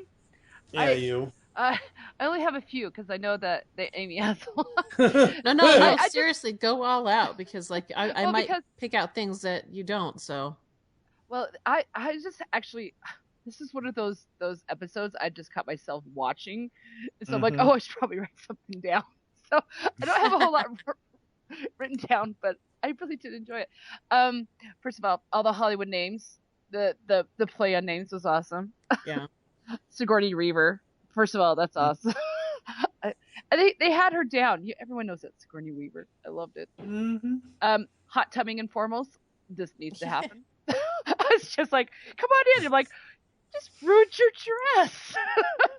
Well, maybe there was a way that they made the dress so that it they knew ahead of time. I don't know. No, maybe there's not. no way. I love that Jeff in his way of thinking, because he did call out Kimber, and I really like that. And it's just like, and Sean also has his own point too. Like, hey, yeah, but that goes to one of my misfit moments. Kimber really jumped the gun a little bit there, but yeah, those are my three big moments. I'm like, I really like Jeff, and I really want to go hot tubbing in formals. That's AA, man. Like I said, this is one of those episodes I just really got involved just watching. I'm like, oh, I probably should write something down. So I apologize. Hopefully Aimee will have a lot more, and I'll just jump in. I'm going to hog the stage is what I'm going to end up doing. Oh, my gosh. Oh, goodness. Take it away. Okay, well, I love the drama that Cool Trash starts over Jem's honesty about not having any formal acting. That was brilliant because it was like, the drama that was happening between the two. And I know I'm jumping the gun a little bit, but I like how in the end they kind of wrap that thread up a little bit, so it's not left kind of hanging there. There's this great big crap load of stuff that's happening, and making the movie business look like, wow, it's just full of drama. And I'm sure it is. I'm sure it really is. But when now everything is said and done, sometimes things like that do happen, and I appreciate seeing adults that have overreacted, making their public humanness and saying, hey, things that, like I said, I'm jumping the gun with that, but in season or in the part two when that comes back full circle, I like that. So I love the fact that Sean is back as the Max Headroom homage. Oh yeah, that was cool. That was brilliant. I mean, if fan of the 80s, anybody's a fan of the 80s, Max Headroom is like the significant part of the 80s, It was kind of gimmicky and stuff like that, but hey, it's Max Headroom, and it was really fun. And I love the fact that even in Jem, he they have kind of a homage to that, and that it's Sean that's making that appearance. I just loved it. So Francois pulling the work for me stunt type thing that he did for his own gains. You know, and then being turned down because, you know, Jem keeps her commitments and he's like, oh, hey, no, quit what you're doing. Come work for me. I'll make you big and famous. And then she's like, no, I'm not going to do that because I'm already on something right now. I could do it afterwards. And he's like, no, you have to do it now. And then the bullcrap that he goes out, you know, to the news and starts reporting stuff. And it's like, and the fact that Rio, you know, how he reacts.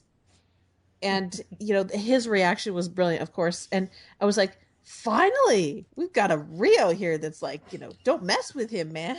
I have to say, I really liked how Rio stepped it up in this. It was good. It was great conflict. Oh, I forgot. I was supposed to be nice to Rio. Yeah. Oh, wait. After watching this episode, it's one of those things where it's like, you have to think at some level he's got to know in his subconscious that Jem is really Jerrica. I don't know why. It's just like the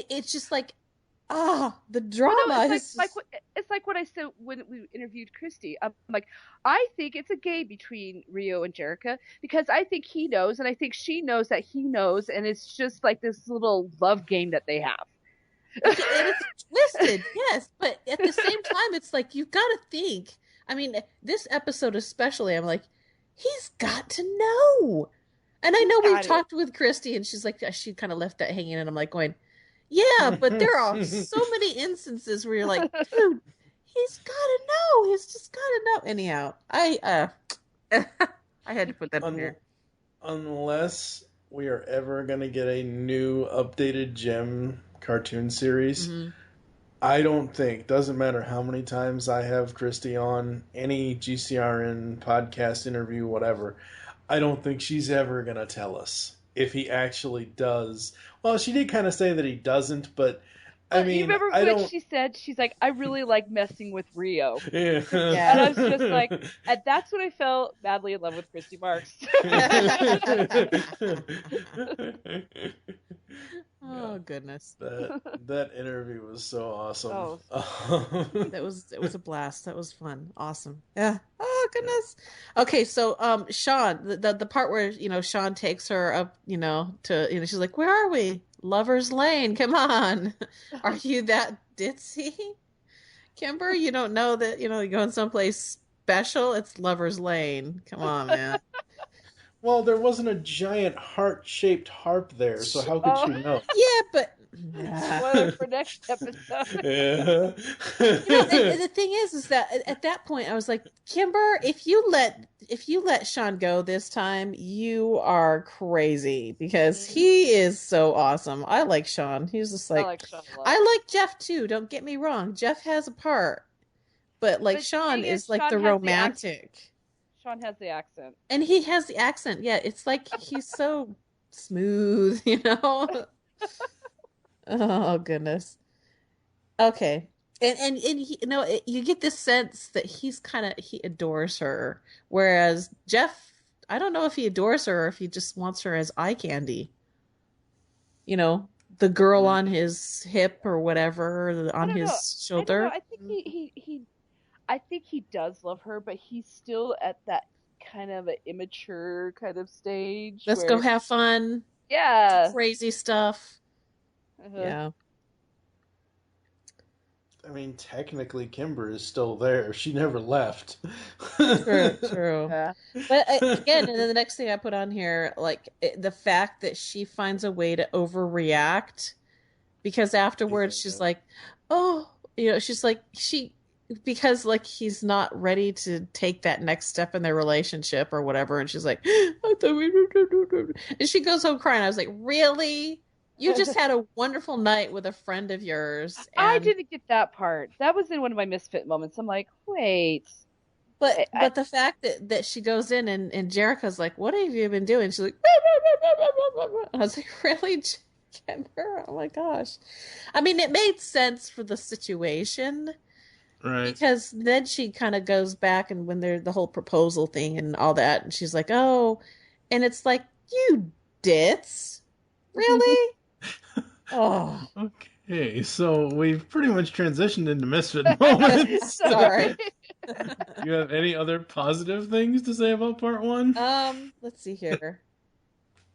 Well, let's see here. Oh, I love the end of the episode where it says, "You killed him," and they're like, "He's still breathing." And Jem's like, and it's she's acting, but it's like they show what happened. It's like Sean and his reaction to what's going on with Kimber accepting the proposal, and they're like, his body may still be alive, but his spirit is dead. I was like, it puts the final knife in the coffin. I was like, oh, that is so well done. I loved that line. That was great. His body may still be alive, but his spirit is dead. I gotta see this movie. Oh, Lord. All right, let's get to the Misfit moments after this.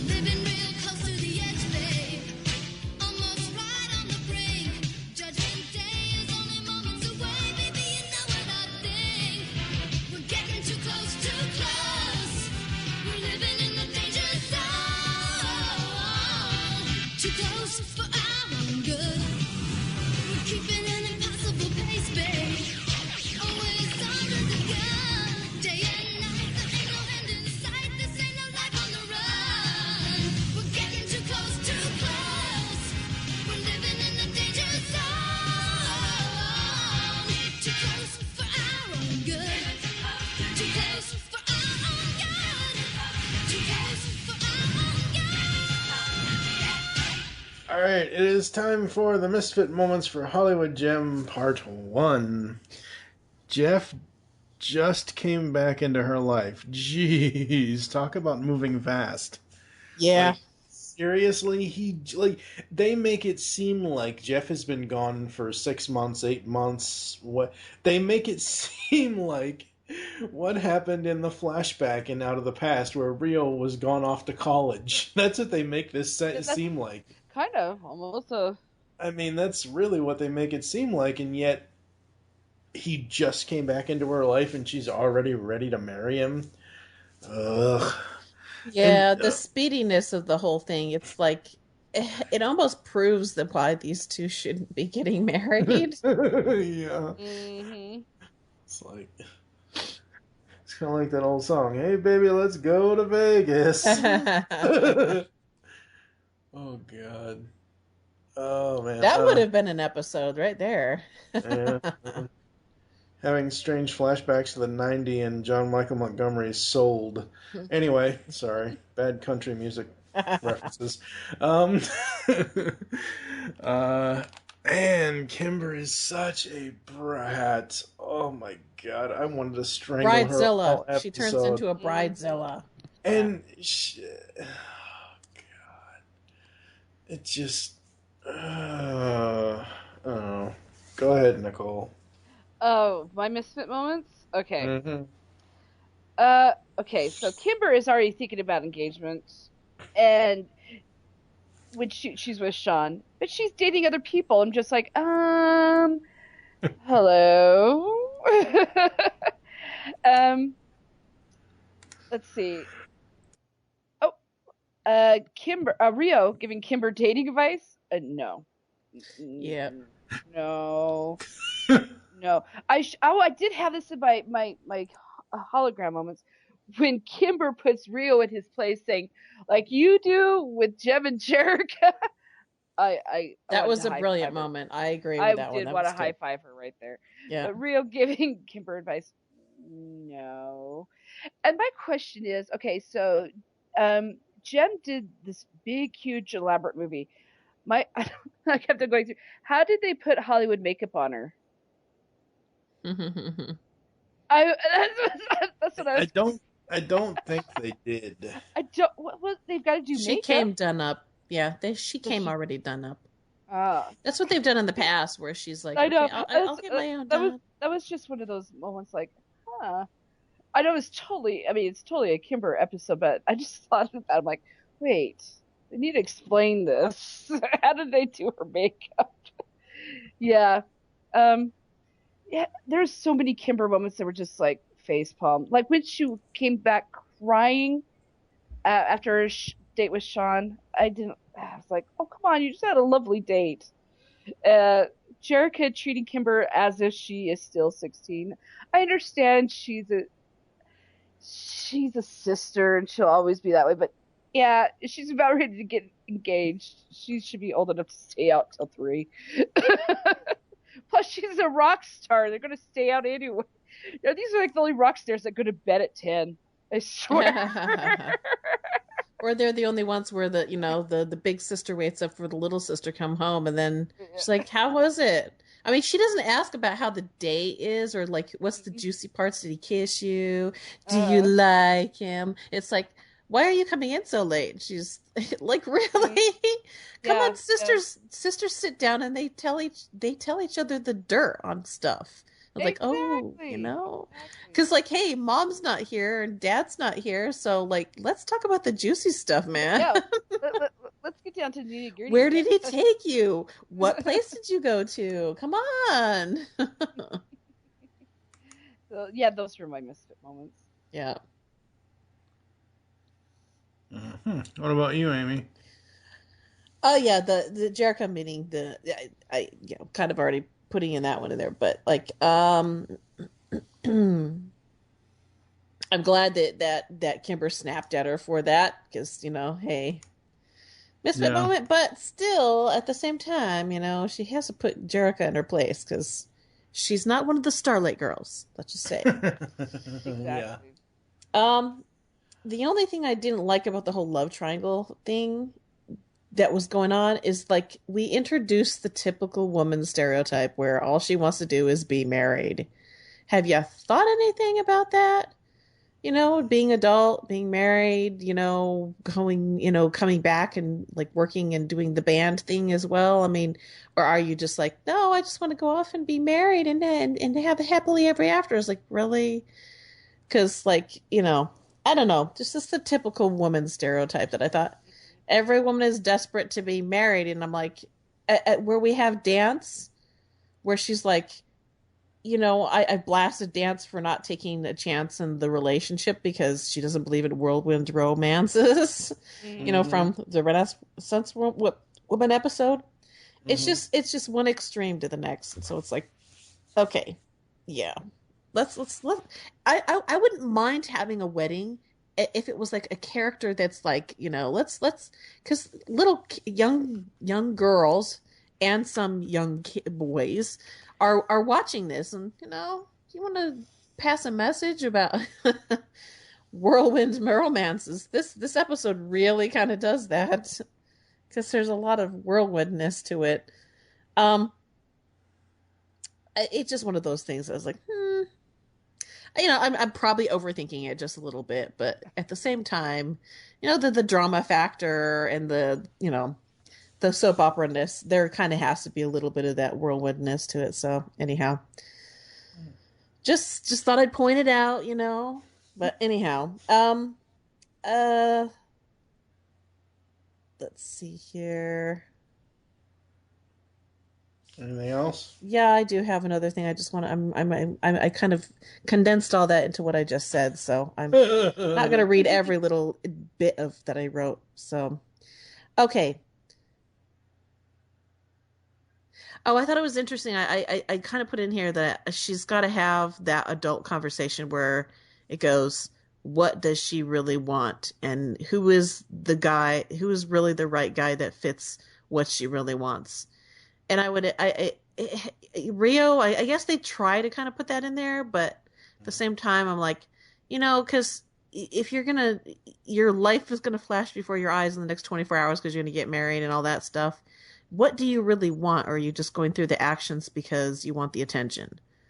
Because that's the immaturity of how the relationship kind of goes. But yeah. Right. But you got to look at this thing though. You're talking about marriage and everything else, and let's face it, Rio, as you guys already put it, he's basically best friend, brother material kind of thing for Kimber. Yeah. And it's one of those things where she can't talk to Jeff or Sean. No.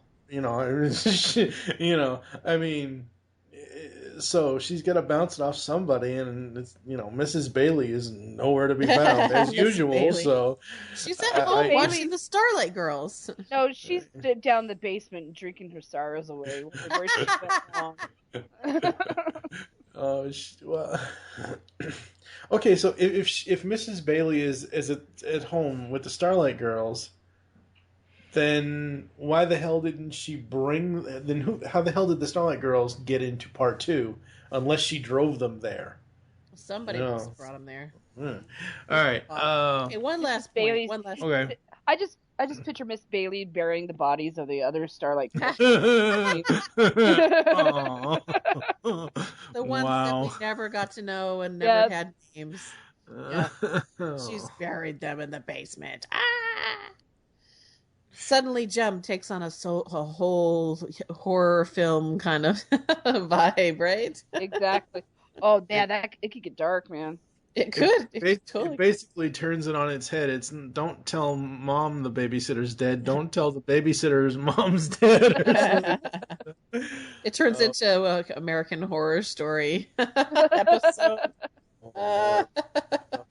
What was your final point there? Okay, final point. I think Jerrica is pushing her sister into marriage by treating her young and overly mothering her.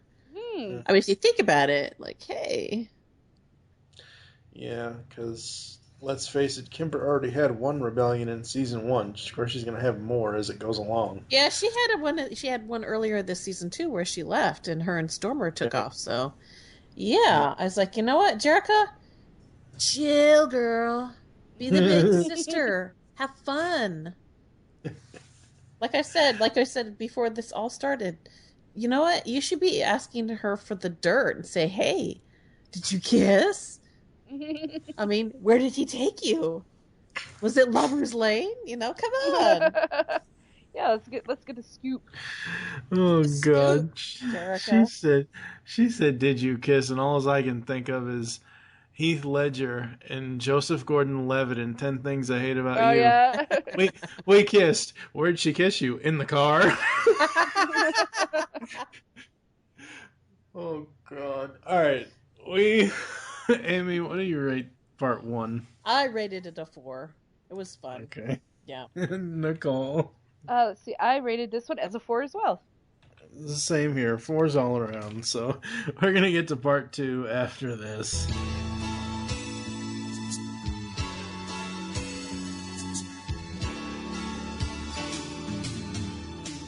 Get the satin for your gown. Raise the hem and take it down. Tomorrow is my wedding day. Tomorrow is my wedding day. Something borrowed, something new. Something big is coming through. Down the aisle I'm heading. Tomorrow is my wedding. Let the church bells ring. I've got my guy, he's got the ring. Down the aisle I'm heading. Tomorrow is my wedding. Something borrowed, something new. Something big is coming through. Down the aisle I'm heading. Tomorrow is my wedding. Something blue, something big is coming through. Down the aisle I'm heading. Tomorrow is my wedding.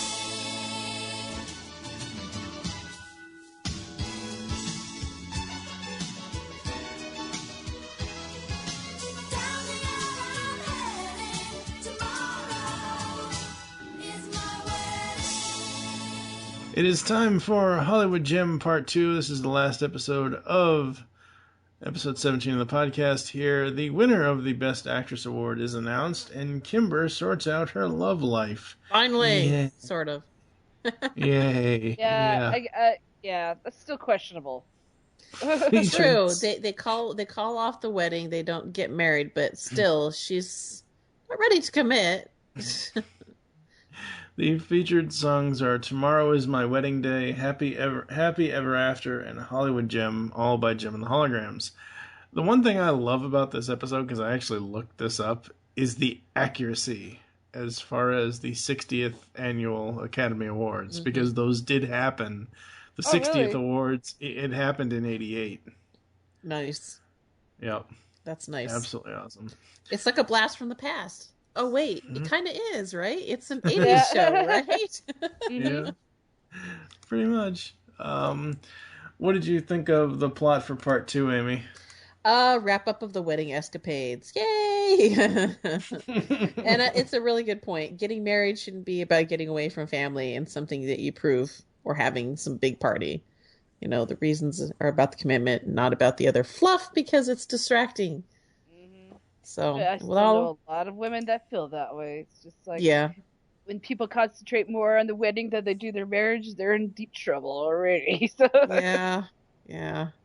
But I liked it because it just, I think I even as a kid kind of like looked at this and, you know, because like it has an underlying message to it. Like, and I think it's kind of good, like, that they kind of come out on being at least a little more realistic about it and take a responsibility because, like, it's hard to say no once you've committed to something because, like, you know, there's all this pressure and they've got all friends and stuff like that. But I'm glad that they at least showed, even in a kid's show, that they're, you know, let's be a little more responsible than this. Even though there's a lot of irresponsibility. They're rock stars. They've got tons of money, but let's be... I liked that how things turned out in this episode. This is kind of like... It brought a full circle, and, you know, I liked it. You know, and... I know we said this is pretty much like a 2-part soap opera episode, but I mean, as far as the plot goes, Sean really went the wrong direction when it came to his reaction to what Kimber told him, as far as Jeff being, you know, that guy that she never knows what he's going to do next and whatever else. And then Sean goes out and tries to emulate that, and, well, guess what? Yeah. Sean ends up in the hospital. It's a little reckless. It's a little out of character for him, but then at the same time, I believe it just because in terms of the heart, sometimes guys react like that. Just saying. If it just goes to show his level of care for Kimber, and the fact that, like I said last episode, I think he really adores her, and for her to accept a proposal of somebody else kind of just got in his head. He's like, oh, God, it's driving me crazy. It's a moment of insanity, and you know, I could do that too. Watch me. Yeah.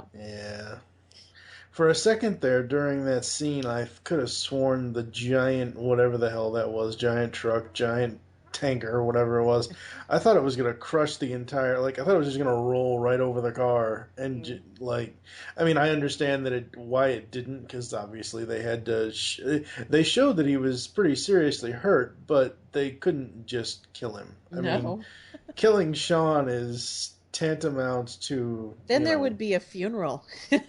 Yeah, I mean, killing Sean would be tantamount to killing Duke or killing Optimus Prime or something like that. It probably wouldn't get the same reaction. Wouldn't get the same reaction as it is, you know, killing Optimus Prime. But you know, it's just one of those things. Sean is Optimus Prime. No, well. Oh well. I guess he's close. He does become a prime eventually in a roundabout way. So would that make Jeff Ironhide? No, Jeff would be more like Bumblebee. But anyway. But he can't be Bumblebee. He'd be Cliffjumper. He'd be Cliffjumper. There you go. Oh, God. He does have a temper. Like Oh my God, that's genius. All right, Nicole, any other thoughts on part 2's plot? So I thought it was a really good wrap up of both storylines. I like seeing how Kimber actually grew up within the fraction of the 2 parts. I really liked it. Anything else from you, Aimee? Yeah, that's true. She really did kind of grow up in this episode. Mm-hmm. Like, she could have been really pouty and just stubborn, but like, you know, she did kind of have this grow up moment, so I kind of hope it sticks. We'll see in season 3. Woohoo! Yeah, so far so good. It's more the other group, one of the other group, basically turning to a puddle. But anyway, we'll get to that next time around. All right, so we're gonna get the hologram moments for Hollywood Jem Part 2 after this.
Alright, it is time for the hologram moments. Rio is such a stand-up guy. If you gotta stand for something, it's better to do that than falling for everything else. That's true. I already said this, but I'll say it again. No Eric, no Misfits. Finally, Jem caught a break. No award. Yeah, true. No award, but a star on the Walk of Fame is just as good. But the thing is, why did she... See, that's another question. She got a Hollywood Walk of Fame. Was that for her music, or is that for her one role? I don't know. That's a good question. That's something we should have asked Christy. Yeah. What do you got for hologram moments, Aimee? Let's go with Nicole first. Oh, yeah, okay. Sorry. Okay, not a problem. Okay, for hologram moments, Sean trying to impress Kimber. Hello, I would, I just almost say what I think you almost just said. Liar. Both him and Jeff impressing her. I'm like, where's the chivalry these days, man? Come on, I want to be literally swept off my feet. You know. It was fun to see those two go at it like that. Yeah, I really did enjoy, the competition of the two guys. It did get a little out of hand when you about kill yourself, but it's kind of impressive as a girl. You're just like, oh, he's willing to die for me. It's all fun and games until somebody gets hurt. I can't even get a guy to pick up the check these days, let alone die for me, you know?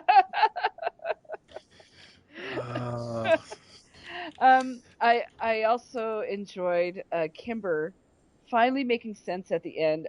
Like I said, she grew up in this episode where she finally came to realize she just wanted to get away from family. She just wanted to have the big party, and she's like, I need to really think this over.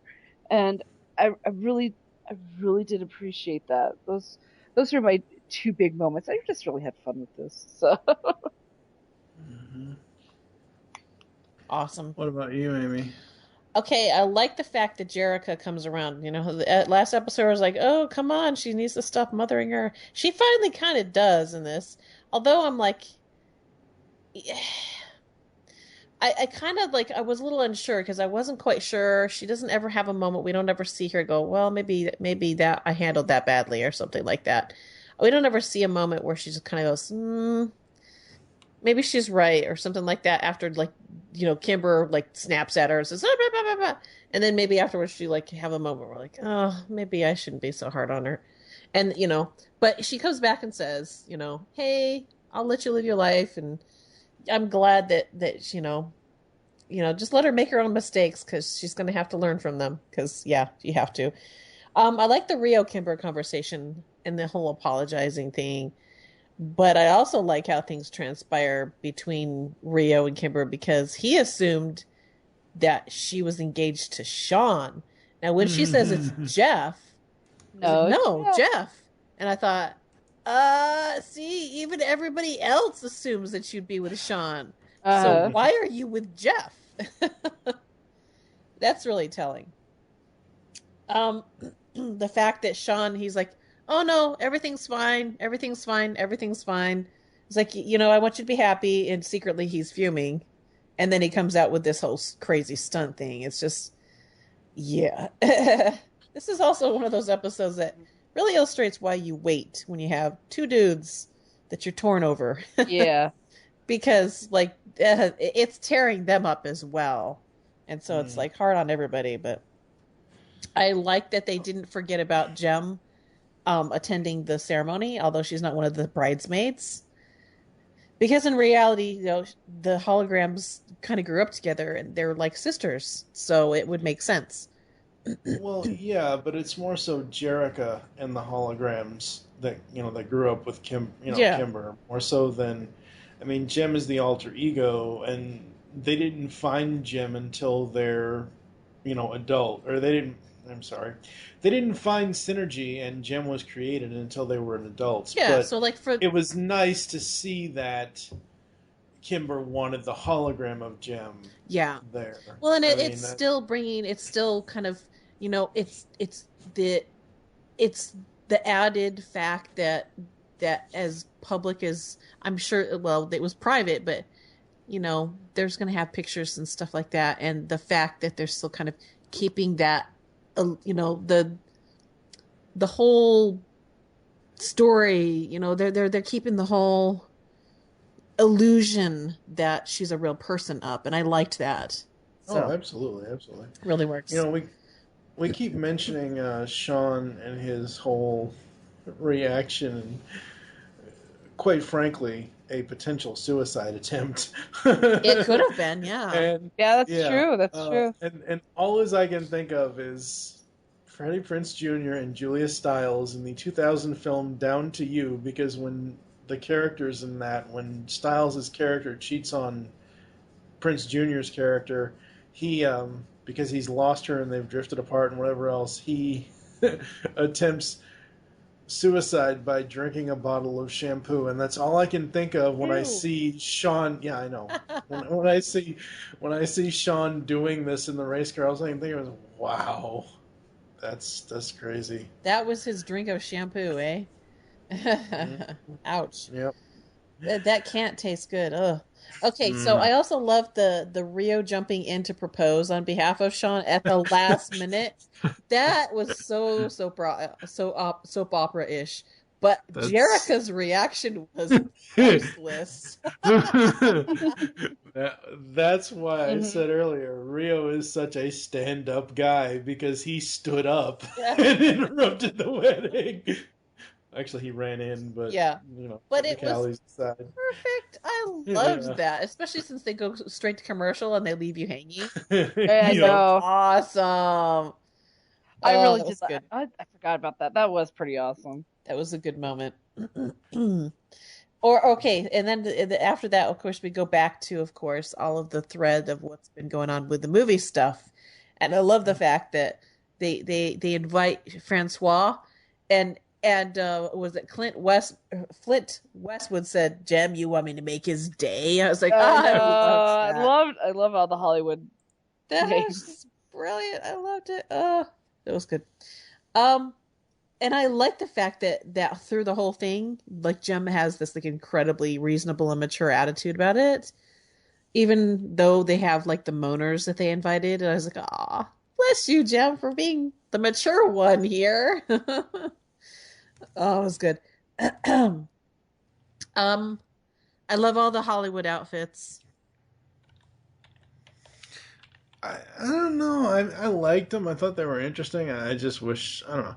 That's one thing, and I don't really comment too much on the fashion of this show, but I really wish that they would have continued to use the spark, I don't mean sparkly as in Twilight Vampire sparkly, but the laser light show uniforms that the Misfits had, the black uniforms. Oh, I still love those. I wish that they would kind of go back to that for some of the stuff. A little bit of that in here, yeah. I also thought it was funny. Here we are after the wedding is canceled, and Jeff is getting on double chick action. But Aja and Rhea, I was like, oh my gosh, that didn't take long, did it? Yeah, yeah. And where is Craig, by the way? Shouldn't Aja be with Craig? Come on. Yeah, but he's okay. He's still back in London. Yeah, but see, here's the thing. Like, they were, I mean, I'm trying to think how to word this. There are some times where I've seen at some weddings where you either have a single girl who goes with, two guys, is just to walk down the aisle, or vice this is versa. after the wedding. This is the actual this was Hollywood okay. event when they're like announcing who won and all that. This is after the wedding has been canceled and all of that. So he was with Aja and Shayna, wasn't he? Yeah, he was like Jeff with Aja and Rhea. Mm-hmm. Oh, he's with Aja and Rhea, Yeah. not Aja and Shayna. Yeah. Okay, well, where is Craig when you really need him? I was like, dude, it's like, wait. now you're going Rhea... after somebody else's chick. We forgot to ask Christy Rhea's age. Damn it! Oh, we did. Because I'm sorry, I still don't believe Rhea is more than 17, 18 years old. I think she is. I think she's older. I just don't believe. We'll have to ask her now. Yeah. Follow-up questions. Yeah. Okay, so I also put in here, I love the Sigourney Weaver with moment. They show all of the different movie clips and stuff like that. It was great. I loved all of I loved all those parts. So, when was Rio cast in Starbright? Because that's the scene that they show for Jem, and she's kissing on another guy. It's like, wait, who wasn't she talking about? Sean? Because he was I get the sense when we were watching this that the whole story plot was about this Jem's character trying to help out this AI character, which Sean's role was, but she's kissing on Rio, and I was like, wait a second, Rio was in Star Bright because that was part of that thing back then in season 1. He was not supposed to be in this movie. Okay. Whatever this, I don't even know what this movie is called. So she's not up for a nomination because of the current film. She's up for a nomination for Star Bright. Okay. Yeah. All righty. That's why I was a little confused. I was like, wait a second. Rio was in that movie too? It's like, wow, talk about love triangle. That's kind of complicated. Oh, goodness. And I also, like I mentioned in the first episode where we talked about this, I liked the public apology that was done after the other lady won the award. And it just made sense because I liked that. I liked the fact that they kind of come full circle with that. She's like, it's a very gracious apology because it was a very public outrage on what was it? On the cool trash. Cool trash. Yeah. So the Harriet Horn show, yeah. I just like that. And lastly, I like the fact that Jem still cried about losing the award in the end. She's excused herself, goes to the bathroom, and starts. Yeah, I liked how they all were in together. That was such a good moment because, because she the character of Jerrica Jem has she's always been the strong woman. The strong character that's always taking care of everything. You never see her she does break down at different things. She gets angry, she gets stuff like that, but you don't see her ever get sad and depressed, and she doesn't have those breakdown moments. And the fact that she has that just gave a little bit more authenticity to the character, and I liked that. So I that was good. And I liked the fact that she got a star on the walk. So yeah, that was pretty. Those were all good moments. What about the rest of the holograms, though? True. The rest of the maybe that's the reason why she got the stars for Star Bright. There you go. Because then that would make sense. One really good show if you guys star for one movie. Yeah, exactly. It was her first movie, and wasn't it under budget? Yeah. Yeah. I don't know that many under budget ones that win that like that. Dude, Nicole, you're more of a movie buff than I am. Have under budget movies been made like that? They've gotten major awards like that? Well, I know Paranormal Activity had some. It only cost them $20,000 to make, and yeah. I mean, it's out there, but they don't. I'm trying to think. There's been some low budget movies to make awards. Well, you got to think if this whole award thing is for Starbright, you got to think that was Howard Sands' movie project. That was his deal after the Battle of the Bands. But the problem was, at the time, Eric still owned 50% of everything. And he was screwing everything up and budget overruns and all this and all that. So I don't think it was that they had a small budget.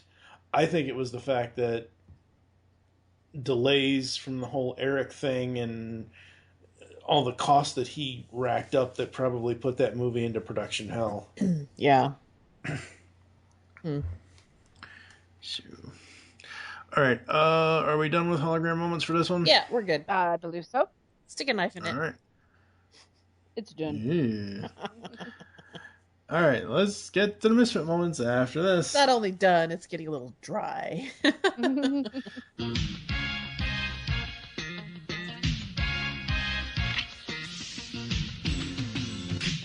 look, it's Jem, Hollywood Jem.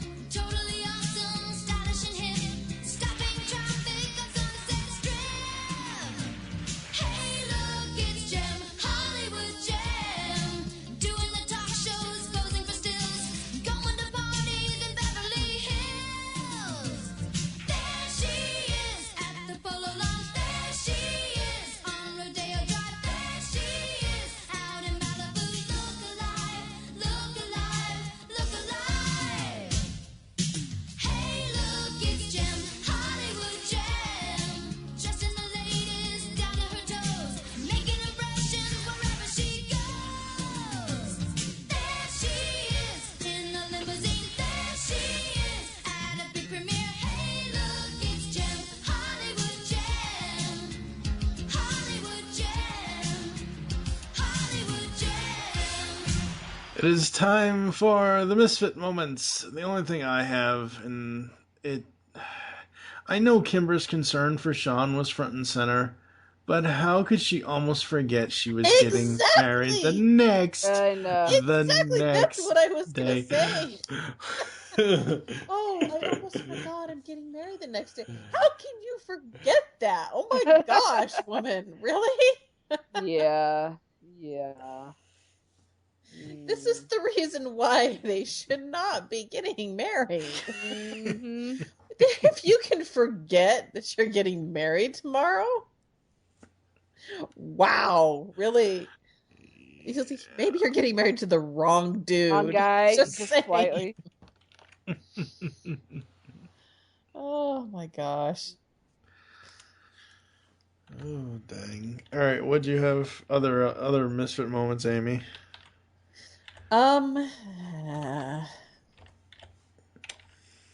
Kimber moaning through the whole categories thing. Jeez. It's like, Kimber, shut up. Everybody's hearing you. And Jem is the one that's like, calm and collected. You're like, ah. She's like, ah. Yeah, I was like, I wanted to see Sigourney get up and kick her butt. Somebody behind her takes their purse and whacks her in the head. There you go. Patience, awesome. girl. Patience. It was like, you're in a public place. Stop. It'd been great if Jem just takes her heel and just kicks her really hard. That'd be awesome. I'd pay to see that. Either that or Rio.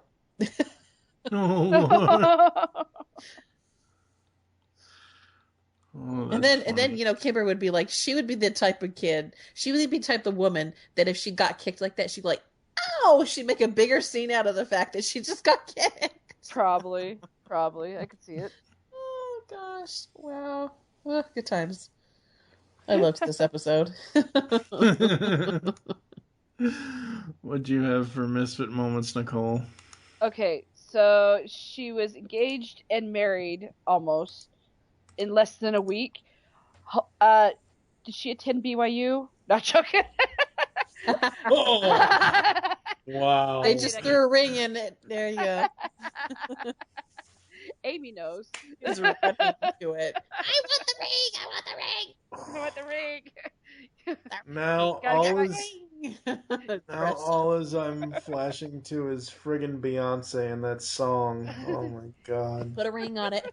Put a ring on it. If you want it, put a ring on it. And another thing, like I mentioned this at the beginning, they called these 2 episodes Hollywood Jem, but it was mostly centered on Kimber. Hollywood Kimber. Yeah, Hollywood Kimber. But so I Kimber, there you go. I guess I just didn't care for the title of it. I'm like, I understand there was that separate storyline going on with Jem, but it was mostly focused on Kimber, so I don't get the title. Okay, yeah, I know. Like I said, I'm really stretching it, and I'm sorry. Sigourney should have won the category, not that old fogey. Yes, but then they wouldn't be able to come full circle where she has to apologize publicly. So yeah, I know. But it's nice to see a female action star actually get nominated for Best Actress instead of some depressing dramatic actress. I'll give them kudos to that. So those are my misfit moments. Awesome. As you can tell, there wasn't a whole lot of misfit moments. So. Yeah.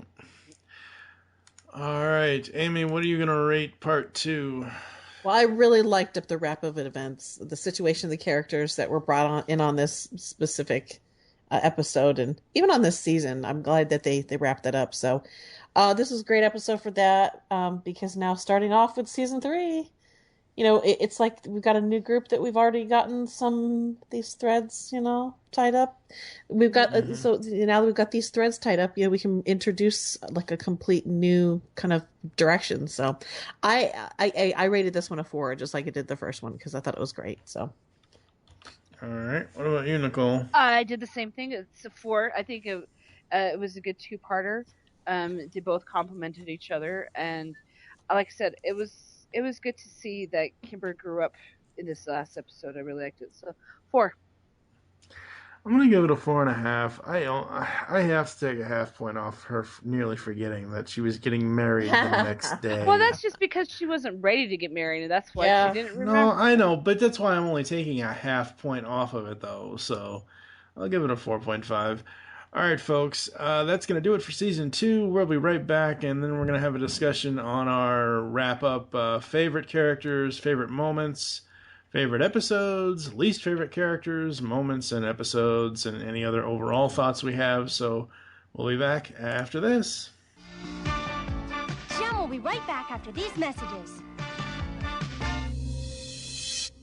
Hello, geeks and geekettes! Looking for a podcast that covers a vast array of topics? Then check out Altered Geek Unleashed, where we discuss our thoughts on this week's geeky news, tech, gaming, television shows, movies, cartoons, comics, and more. So, get altered, get geeky with the Altered Geeks, every Friday on the GeekCast Radio Network. Hey, I'm Gary. I'm Mike. I'm Chuck. And I'm Justin. Join the 4 of us every week on the internet's #1 and longest-running G.I. Joe podcast, What's on Joe Mind? It's Joe news, reviews, and interviews like you've never heard them before, delivered right to your MP3 player. Our guests include Jason Marsden, Kevin Michael Richardson, and Matt Yang King from G.I. Joe Renegades, Larry Hama, Robert Adkins, and John Barber from IDW Publishing, and many more from around the online Joe community. Yeah, it's guys talking about Joe. Think of it as Joe Talk meets sports talk. And we make fun of Chuck. Right, and we... Hey, again? Come on, Chuck. We're just kidding, kinda. Sometimes Chuck makes fun of himself. Right, and we... Okay, seriously, this is just getting ridiculous now. It's What's on Joe Mind, every week on the GeekCast Radio Network, InsidePulse.com, Stitcher Smart Radio, and iTunes. Download and listen today. I suppose I still can't say something about Transformers, can I? Come on, No. What about sports? That sounds good. Yeah, that's all right. The evolution is here. This is the new. The new. The all new. New and improved. This is the new Mark Who 42. You have reached your destination. With new reviews. New up-to-the-minute news. All new interviews. And don't forget new co-host. Bringing you the latest through the Hooniverse. And beyond. Join us at the new Mark Who 42 on the GeekCast Radio Network. Mark Who 42. The meaning of life. Kid. Yes. Shut up. Beyond the Night is the GCRN's latest review podcast. We are covering everything in the Knight Rider television universe, from the classic 80s TV series to the 1991 reunion film Team Knight Rider, and the 2008 relaunch series as well. So join TFG1Mike and Dion the Music Man as they go in depth and Beyond the Night only on GeekCast Radio Network. You can find Beyond the Night in iTunes and on www.geekcastradio.com. Kid. Yes, Michael. Just keep driving. By the power of Grayskull, I command the jaw bridge. Open!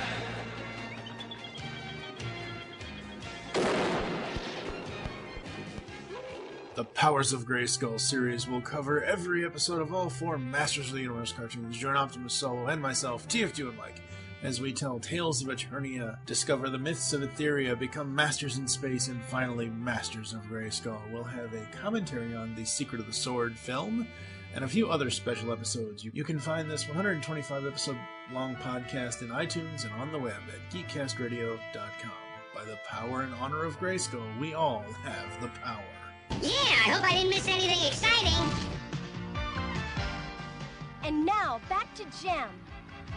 Alright folks, we are back, and it is time for favorite episodes. I really enjoy out of this season the Talent Search 2-parter, the band's breakup, K-Gem, Trick or Tech Rat, Out of the Past, Rock and Roll Express, and obviously Hollywood Jem.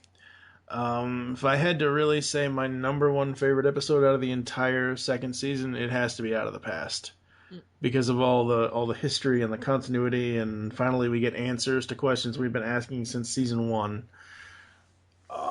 So those are the episodes I liked. What about you, Aimee? I put 2 episodes in here because these are the ones that I rated really high. As I liked Father's Day and I liked Out of the Past as well. Because yeah, Father's Day. Yeah, it was this season. It was a really brilliant episode, so I really liked that one. But Out of the Past also, just sentimentally, and all of the things that you learn out of that episode. It was just such an epic episode. So I have to agree with you there. Yeah, yep. Mm-hmm. All right. What about you, Nicole? Okay, I gotta agree with Aimee. Father's Day and Journey Through Time, that was awesome. But nothing takes the cake like Journey to Shangri-La. Because it's got Yetis, dang it. Yetis. No. Yeti takeover. Null and void. In fairness, I did have the most fun with that episode. Yeah, the other 2 were some great dramatic moments, great sentimental moments. But Journey to Shangri-La was just so much fun, and I loved it. And I just, I really like that episode. Like I said, I think it's probably my favorite that we've watched. I'm surprised your Alter Egos episode wasn't in your list. I like Roxy Rumbles, I really do. It's up there. She didn't have a Yeti in it. Come on. Oh Lord. And their mom, Jerica and Kimber's mom are with the Yetis. Just saying. Mm-hmm. I like to see that. Oh, come on! You know that's a good theory. You know it's a good theory, Mike. Come on. No. You can do it just a little bit. No, not even. Not even. What about you, Aimee? Oh, she already said hers. You already went. Favorite characters for me, obviously, Jem and Jerica. She has a lot of good moments. She has a few good character growth moments in this one. Aja had a few great moments in this. Still enjoying her. Not enough driving though. Yeah, she does need to drive more. I think she probably got her license taken away. I really love what they did with Shayna this season, kind of growing her a little bit more. At the same time, and it's so strange to me because, and I know tabloids weren't that big, like they weren't as big as they are nowadays back then, but if Shayna is in this serious relationship with Anthony the whole time, you'd think that they'd try to do something to expose that or to corrupt that or something like that, and they don't, and I like that. I kind of wish we saw a little bit more of Shayna and Anthony together. And Craig. Craig with Aja. With Aja, yeah. I'm still enjoying Stormer. She's... She's Stormy. Yeah, pretty much. Regardless of what the women on the podcast think, I do think Rio has grown as a character this season. He better have. He's he's not as bad as he was in episodes from season 1. And that's because the last episode kind of softens him up a little bit. He actually kind of acts a little bit more mature, and he kind of steps up. And I'm like, yeah, I have to say, I think my mind is being changed about Rio after this last episode. So I will agree that he is matured. I will not agree that I like him. So Nicole is just going to go kicking and screaming all the way to the end of this podcast. I will admit he's getting better, but maybe by season 3, maybe. Like I said, I did give him a couple of hologram moments. Which he's had some good moments, but he's had a few. And the final one, he wasn't in this season enough. But don't you dare say Rio? I just did. I just talked about Rio. I know. I said. No, I said No, I wasn't. No, I wasn't talking. Drum roll. I said.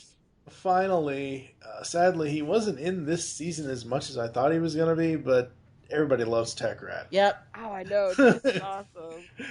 More Tech Rat. He's on my top of favorite characters for this season because he did some fun stuff. Yeah, he did. Oh, I love Tech Rat. He's awesome. He's like my number one favorite. Me. Don't touch me! Don't touch that! He's like he's turning into Ratchet. I needed that. I needed that. But Ratchet didn't have a robotic girlfriend. Or did he? I don't know. You can do a lot of things when you're on Synth Energon. He did hit on our... He did, which was like, oh my gosh, I about fell out of my chair when he did that. I love that moment. That was awesome. How's it humming? Okay, we're taking over the podcast with Transformers again. All right, Aimee, who are your favorite characters for season 2? Which one? You. Oh, okay. Yeah, sorry, I didn't hear it because we were laughing. Okay, so Tech Rat is my number 1, but I also said we need to have a return of a certain character that was only in one episode, and we had a drinking game on that episode, and we need him again. So more Frack. We need more Frack. Come on, give us Frack, man. He needs a return. He needs a comeback. So there you go. Frack is never coming back. I know. But it was so much fun. Yeah, he was fun. So I put him on there as well. Memorable moments, Frack. There you go. Is that all that's on your list? Yeah, I mean, I agree with all of the stuff that you've pointed out with all of the other characters as well. But I wanted to be like, hey, I want to be different and point out a few things that somebody else hasn't already pointed out. So that's why I was like, Tech Rat, he needs a resounding second vote that goes, yeah. And then, of course, Frack. So there you go. What about you, Nicole? Favorite characters? Tech Rat for sure. But I would like to... Oh my gosh, I love that guy. Anytime he's on the scene, it's going to just be fun. I would like to see more of... I just lost her name. Jeddah? No, I don't mind Jeddah. But no, Jerica and Kimber's mom. Oh, Jackie. Yeah. I would like to see more stories with her. Jackie and the Yetis. Yeah. No. I was just going to say, and the Yetis. They need more Yetis. No, it's true. I really love that episode. The Yetis will take over this podcast yet. Just like wait. I said, anytime you put like a supernatural element into something, yeah, you've got my vote. Loved it. But no, I would really like to see more of Jackie's story. I really liked that story. That was really good. It was very tragic and it pulled at the heartstrings a little bit, but I really enjoyed seeing her on the screen. She has her own rock band called Jackie and the Yetis. No. That'd be awesome. Oh, God. All right. Favorite moments from season 2. for me, it's the entirety of Out of the Past. The entire episode is just brilliant. Anytime the Misfits got what was coming to them, because they usually screw stuff up for themselves. You said that the last season too. Hey, and the consequences. I like it when they have consequences. It's a continuing trend. And the only time I ever really feel sorry and really enjoy scenes with Eric is when the Misfits mistreat him. After Out of the Past, I have to say he deserves every little bit of it. Just saying. Well, yeah, but yeah. So, what about you, Aimee? Favorite moments from season 2? I honestly, and I've already said this before, but I have to say it again. Honestly, I have to say I love it that when they bring in the real life people and they switch their names a little bit so that they are some persona of that person in the Jem world, like Sigourney Weaver and Flint Westwood.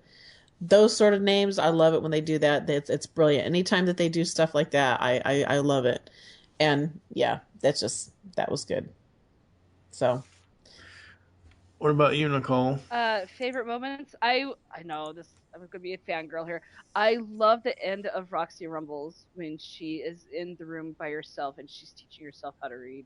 I really like that moment. That's the moment that I really fell in love with Roxy when I was little. I'm like, I really love. She has a tragic story and she's trying to better herself, and I really like that. And yeah, you can see why she has an attitude. She's a street kid. So I also liked the moments in Mardi Gras with the monkey.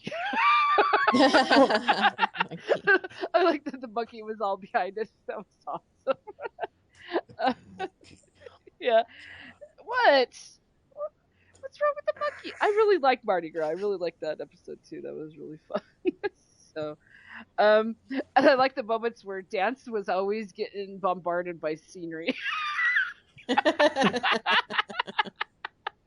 I don't know what it was, but I thought it. So poor Dance. She has a whirlwind romance with the scenery. Wow. Yeah. Oh crap! I just lost it because I wrote stuff down. But the song that the Starlight Girl wrote back in Ashley? the Was new that the Starlight one? Girl. The one where she's the It was one Alone that ends Again. up... Alone Again. Okay. Alone Again. Yes, Yeah. that's what it was. Yeah, I love the song that went with that. That was one of those moments like, oh wow, like that. We might get into that too. So, but I really like that storyline as well because, I really like that storyline because you see how she became full circle as well. So. Yeah. All right. Let's get into the least stuff. Least favorite characters for me is pretty much, even though she had one really good origin episode, it's still, I don't know. She still gets on my nerves. Roxy is one of my least favorites from season 2. They didn't really build her. They didn't, other than that one episode, they didn't really build her character. And another reason why it's not more so that I don't like her, it's more so that I don't like how she was handled, because they give her this one episode, and then after a while, Jetta's there, and Jetta has kind of pretty much taken over her, basically what Roxy used to do, which was the bad girl attitude. She still has that, but Jetta is pretty much the voice of the bad girl attitude at this point, now that she's been introduced. And of course, Eric, after Out of the Past, even though some of the scenes with the Misfits mistreating him are comical, there's no way in hell anyone can feel any sympathy for Eric Raymond. Yeah. He's not my least favorite character, though. I still like him. Because I think that you need to have a character that you just love to hate, and it's easy to love to hate him. Yeah. So who are your least favorites? My Aimee? least favorite has got to be Anthony. Where is the man? It's like Shayna's gonna jump ship if he doesn't stick around. I mean, like, even she's got a busy life too. She's in a rock band. She's designing clothes. But like when they have parties and stuff like that, and she's like, not there or hanging out with some other dude, it's like, you know what? He can be standing in the background. You don't have to. He could be window dressing. You don't have to build off too much. Just like have him appear, have the man show up at some of these parties, because Anthony, really. Now that you say that, it makes me think that Shayna is a designing woman and Anthony is Anthony from Designing Women. Wow. So I had to say, I'm going to call him out, man. I say, Anthony, you must get yourself to these events, or else she's going to go with Pierre. Just saying. He's already stolen a kiss, and she didn't slap him. Just saying. Oh, man. What about you, Nicole? I think the absolute worst characters in this whole season was the Secret Service in Presidential Dilemma. Those guys have they have no right to be in the Secret Service. They deserve to keep secrets maybe from a 2-year-old. But that's about it. Oh, man, that whole episode. Oh, wow. That was it was just bad. That was a bad one. Didn't care for that one. But those Secret Service, man, they just made it look so stupid. I agree there. I totally agree. Do we have any least favorite moments, Nicole? Like I said, the whole Presidential Dilemma. Yeah, that was... Yeah. Mm-hmm. I'd say like that whole episode could just go, bye-bye, see ya. Aimee, any least favorite moments? I don't have any. I went to this category and I was like, actually, I was pretty happy with most of everything that happened in season 2. It just felt so much more stronger than season 1. So I didn't put anything in my least favorite moments. But I agree with the Presidential Dilemma. That's why I put it in my least favorite episode. For me, it still has to be any time, and this is actually going to come full circle next episode when we start season 3, because it just is. But anytime Pizzazz does anything to screw up her own life, like, I understand if you make a mistake and, but like Pizzazz consistently makes mistakes that screw up her own life and screw up the rest of the Misfits' lives as a group. Yeah. And she still has no character depth or development since the first season.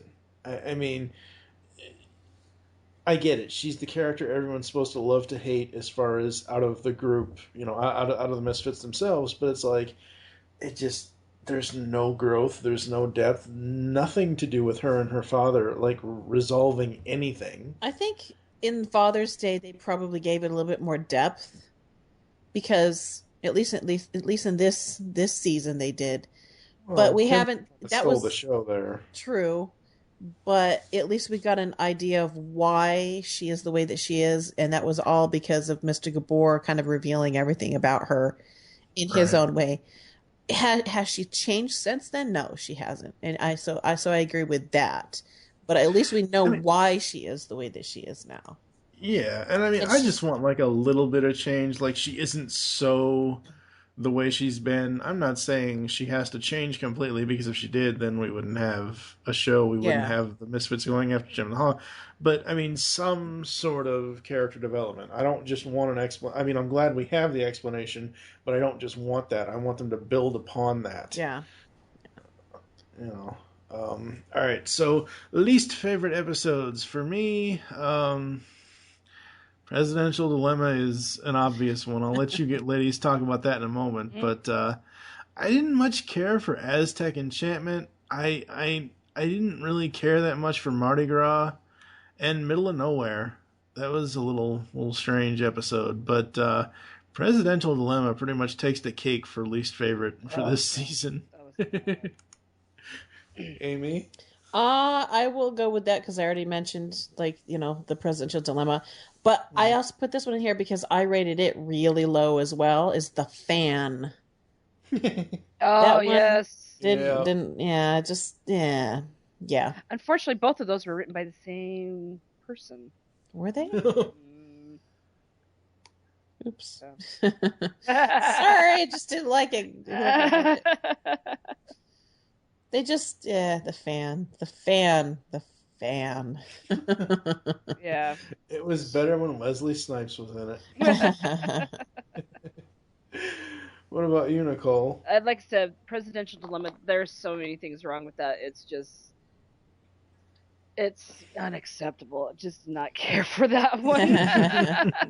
I'm looking through this list, and that's the only one. Aztec Enchantment, it was kind of ridiculous. I wanted to kill that little kid. I'm like, no. Take me to America. Take me to America. Yeah. I was just like, no. I just can't do that. It's called kidnapping, kid. You know? Kidnap me. Kidnap me. I want to be kidnapped. I would say, yeah, those two were the ones that I had. Probably Presidential Dilemma. No. I'll never rewatch that one probably again. It's enough that we've taken notes and talked about it, right? Yeah. All right, so overall thoughts on the second season, Aimee? I love the fact, and these are highlights that I put out like right away when I knew we were going to talk about season 2, is I love the fact that the bands each get a fourth person. I love how that transpired. That really, really worked. It was a highlight for the season for me, and I really enjoyed it. I liked that Kimber and Stormer did their own meetup. That you know, because we had been talking about it all through season 1, that it needed to happen, so it was good to see that. I liked the Father's Day episode a lot. I can't stress that enough how much I liked it. But I also, of course, loved Out of the Past. But there's just something about Father's Day that just really stuck with me. So I love the fact that they started to fill in a lot of the past information about the characters this season. They did that a lot. I mean, like you know, just little bits or whatever. Even if they didn't do a whole lot, they just started doing that this season. And so I really enjoyed that. And I know the themed episodes are great and fun, but for me, it's all about finding out how the characters are connected, their backgrounds and their interactions that really make this show good for me. And season 2 upped its game. So this is good. Overall thoughts, it was a good season. Nicole? This was an excellent season, I'd say. Yeah, it had its little hiccups here and there. But pretty much you saw each character from each band. You saw more of a side to them. You saw them. You got closer to what their character was really like. Even Jetta had her own little episode. She's the new kid on the block, you know. And I really liked that. I really liked how Kimber kind of progressed there at the end as well, because I really found her annoying in the first season. But there were so many fun stories and so many adventures in this, and of course Yetis, you know. Yetis. Yeti for the win. Yetis for the win. Come on. Return the Yetis. That already makes the season better than last season because of that one element. Oh my god. That's the only thing missing in the finale. Is Yetis.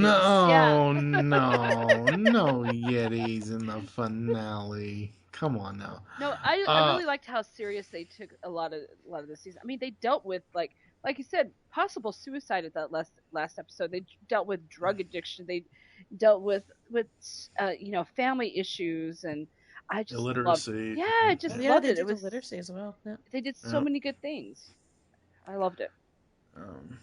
For me, I had written down the second season is mostly a great improvement as the story unfolds. There were several things about it that were bad, but overall, very much enjoyed it all. We've already spoken about the character development, the character depth, even though I wish there was a little bit more in certain areas.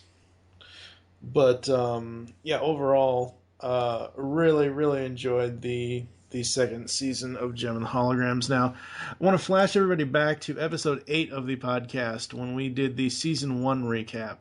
We all rated season 1 a 4 out of 5. Mm-hmm. So, what are we rating season 2? Darn it. I kind of wish that I rated it just a little bit lower, just so I can make this one a little bit higher. Because hey, we haven't even gotten to season 3 yet, and if I give it like higher than Well, I'll go for it. I'll give it a 4.5. There's only a couple hiccups there. Like I said, take out Presidential Dilemma, and the fan. Yeah, yeah. I could pretty much find really a lot of goodness in a lot of the episodes. So, it was a really good season. I mean, yeah, I really enjoyed it. I won't hold back. It's 4.5. Yeah, why not? Okay. All right, you convinced me, Nicole. It's a 4.5. There you go. It had monkeys. It had yetis. It had family drama.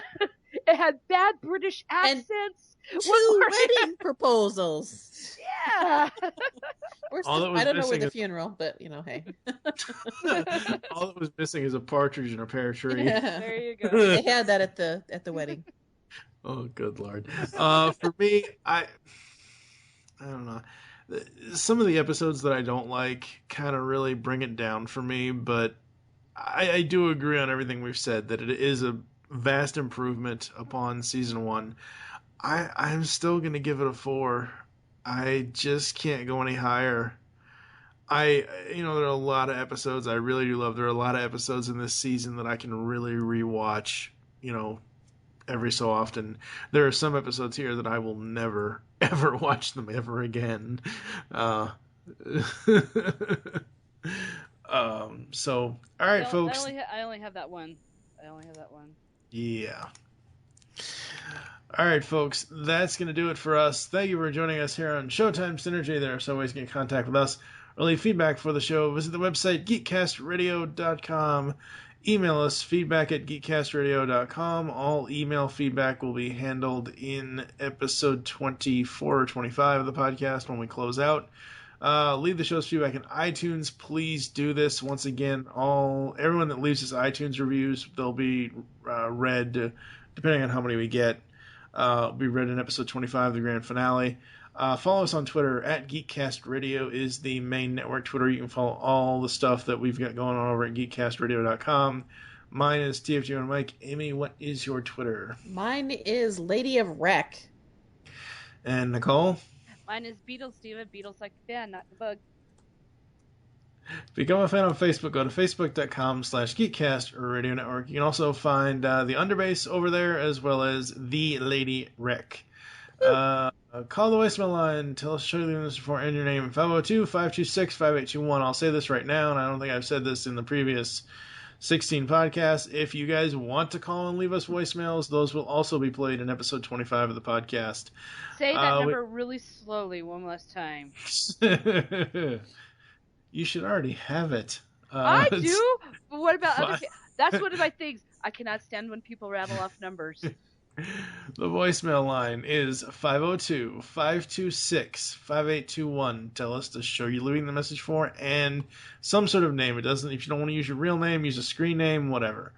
Just Nicole is awesome. There's your Let us know how much you like the Yetis. Nicole D. Hale, the next voice actress in the Lego Movie 2. That would be awesome. Everything is awesome. No. Everything is great when you're part of the team. Oh my God. Everything is awesome.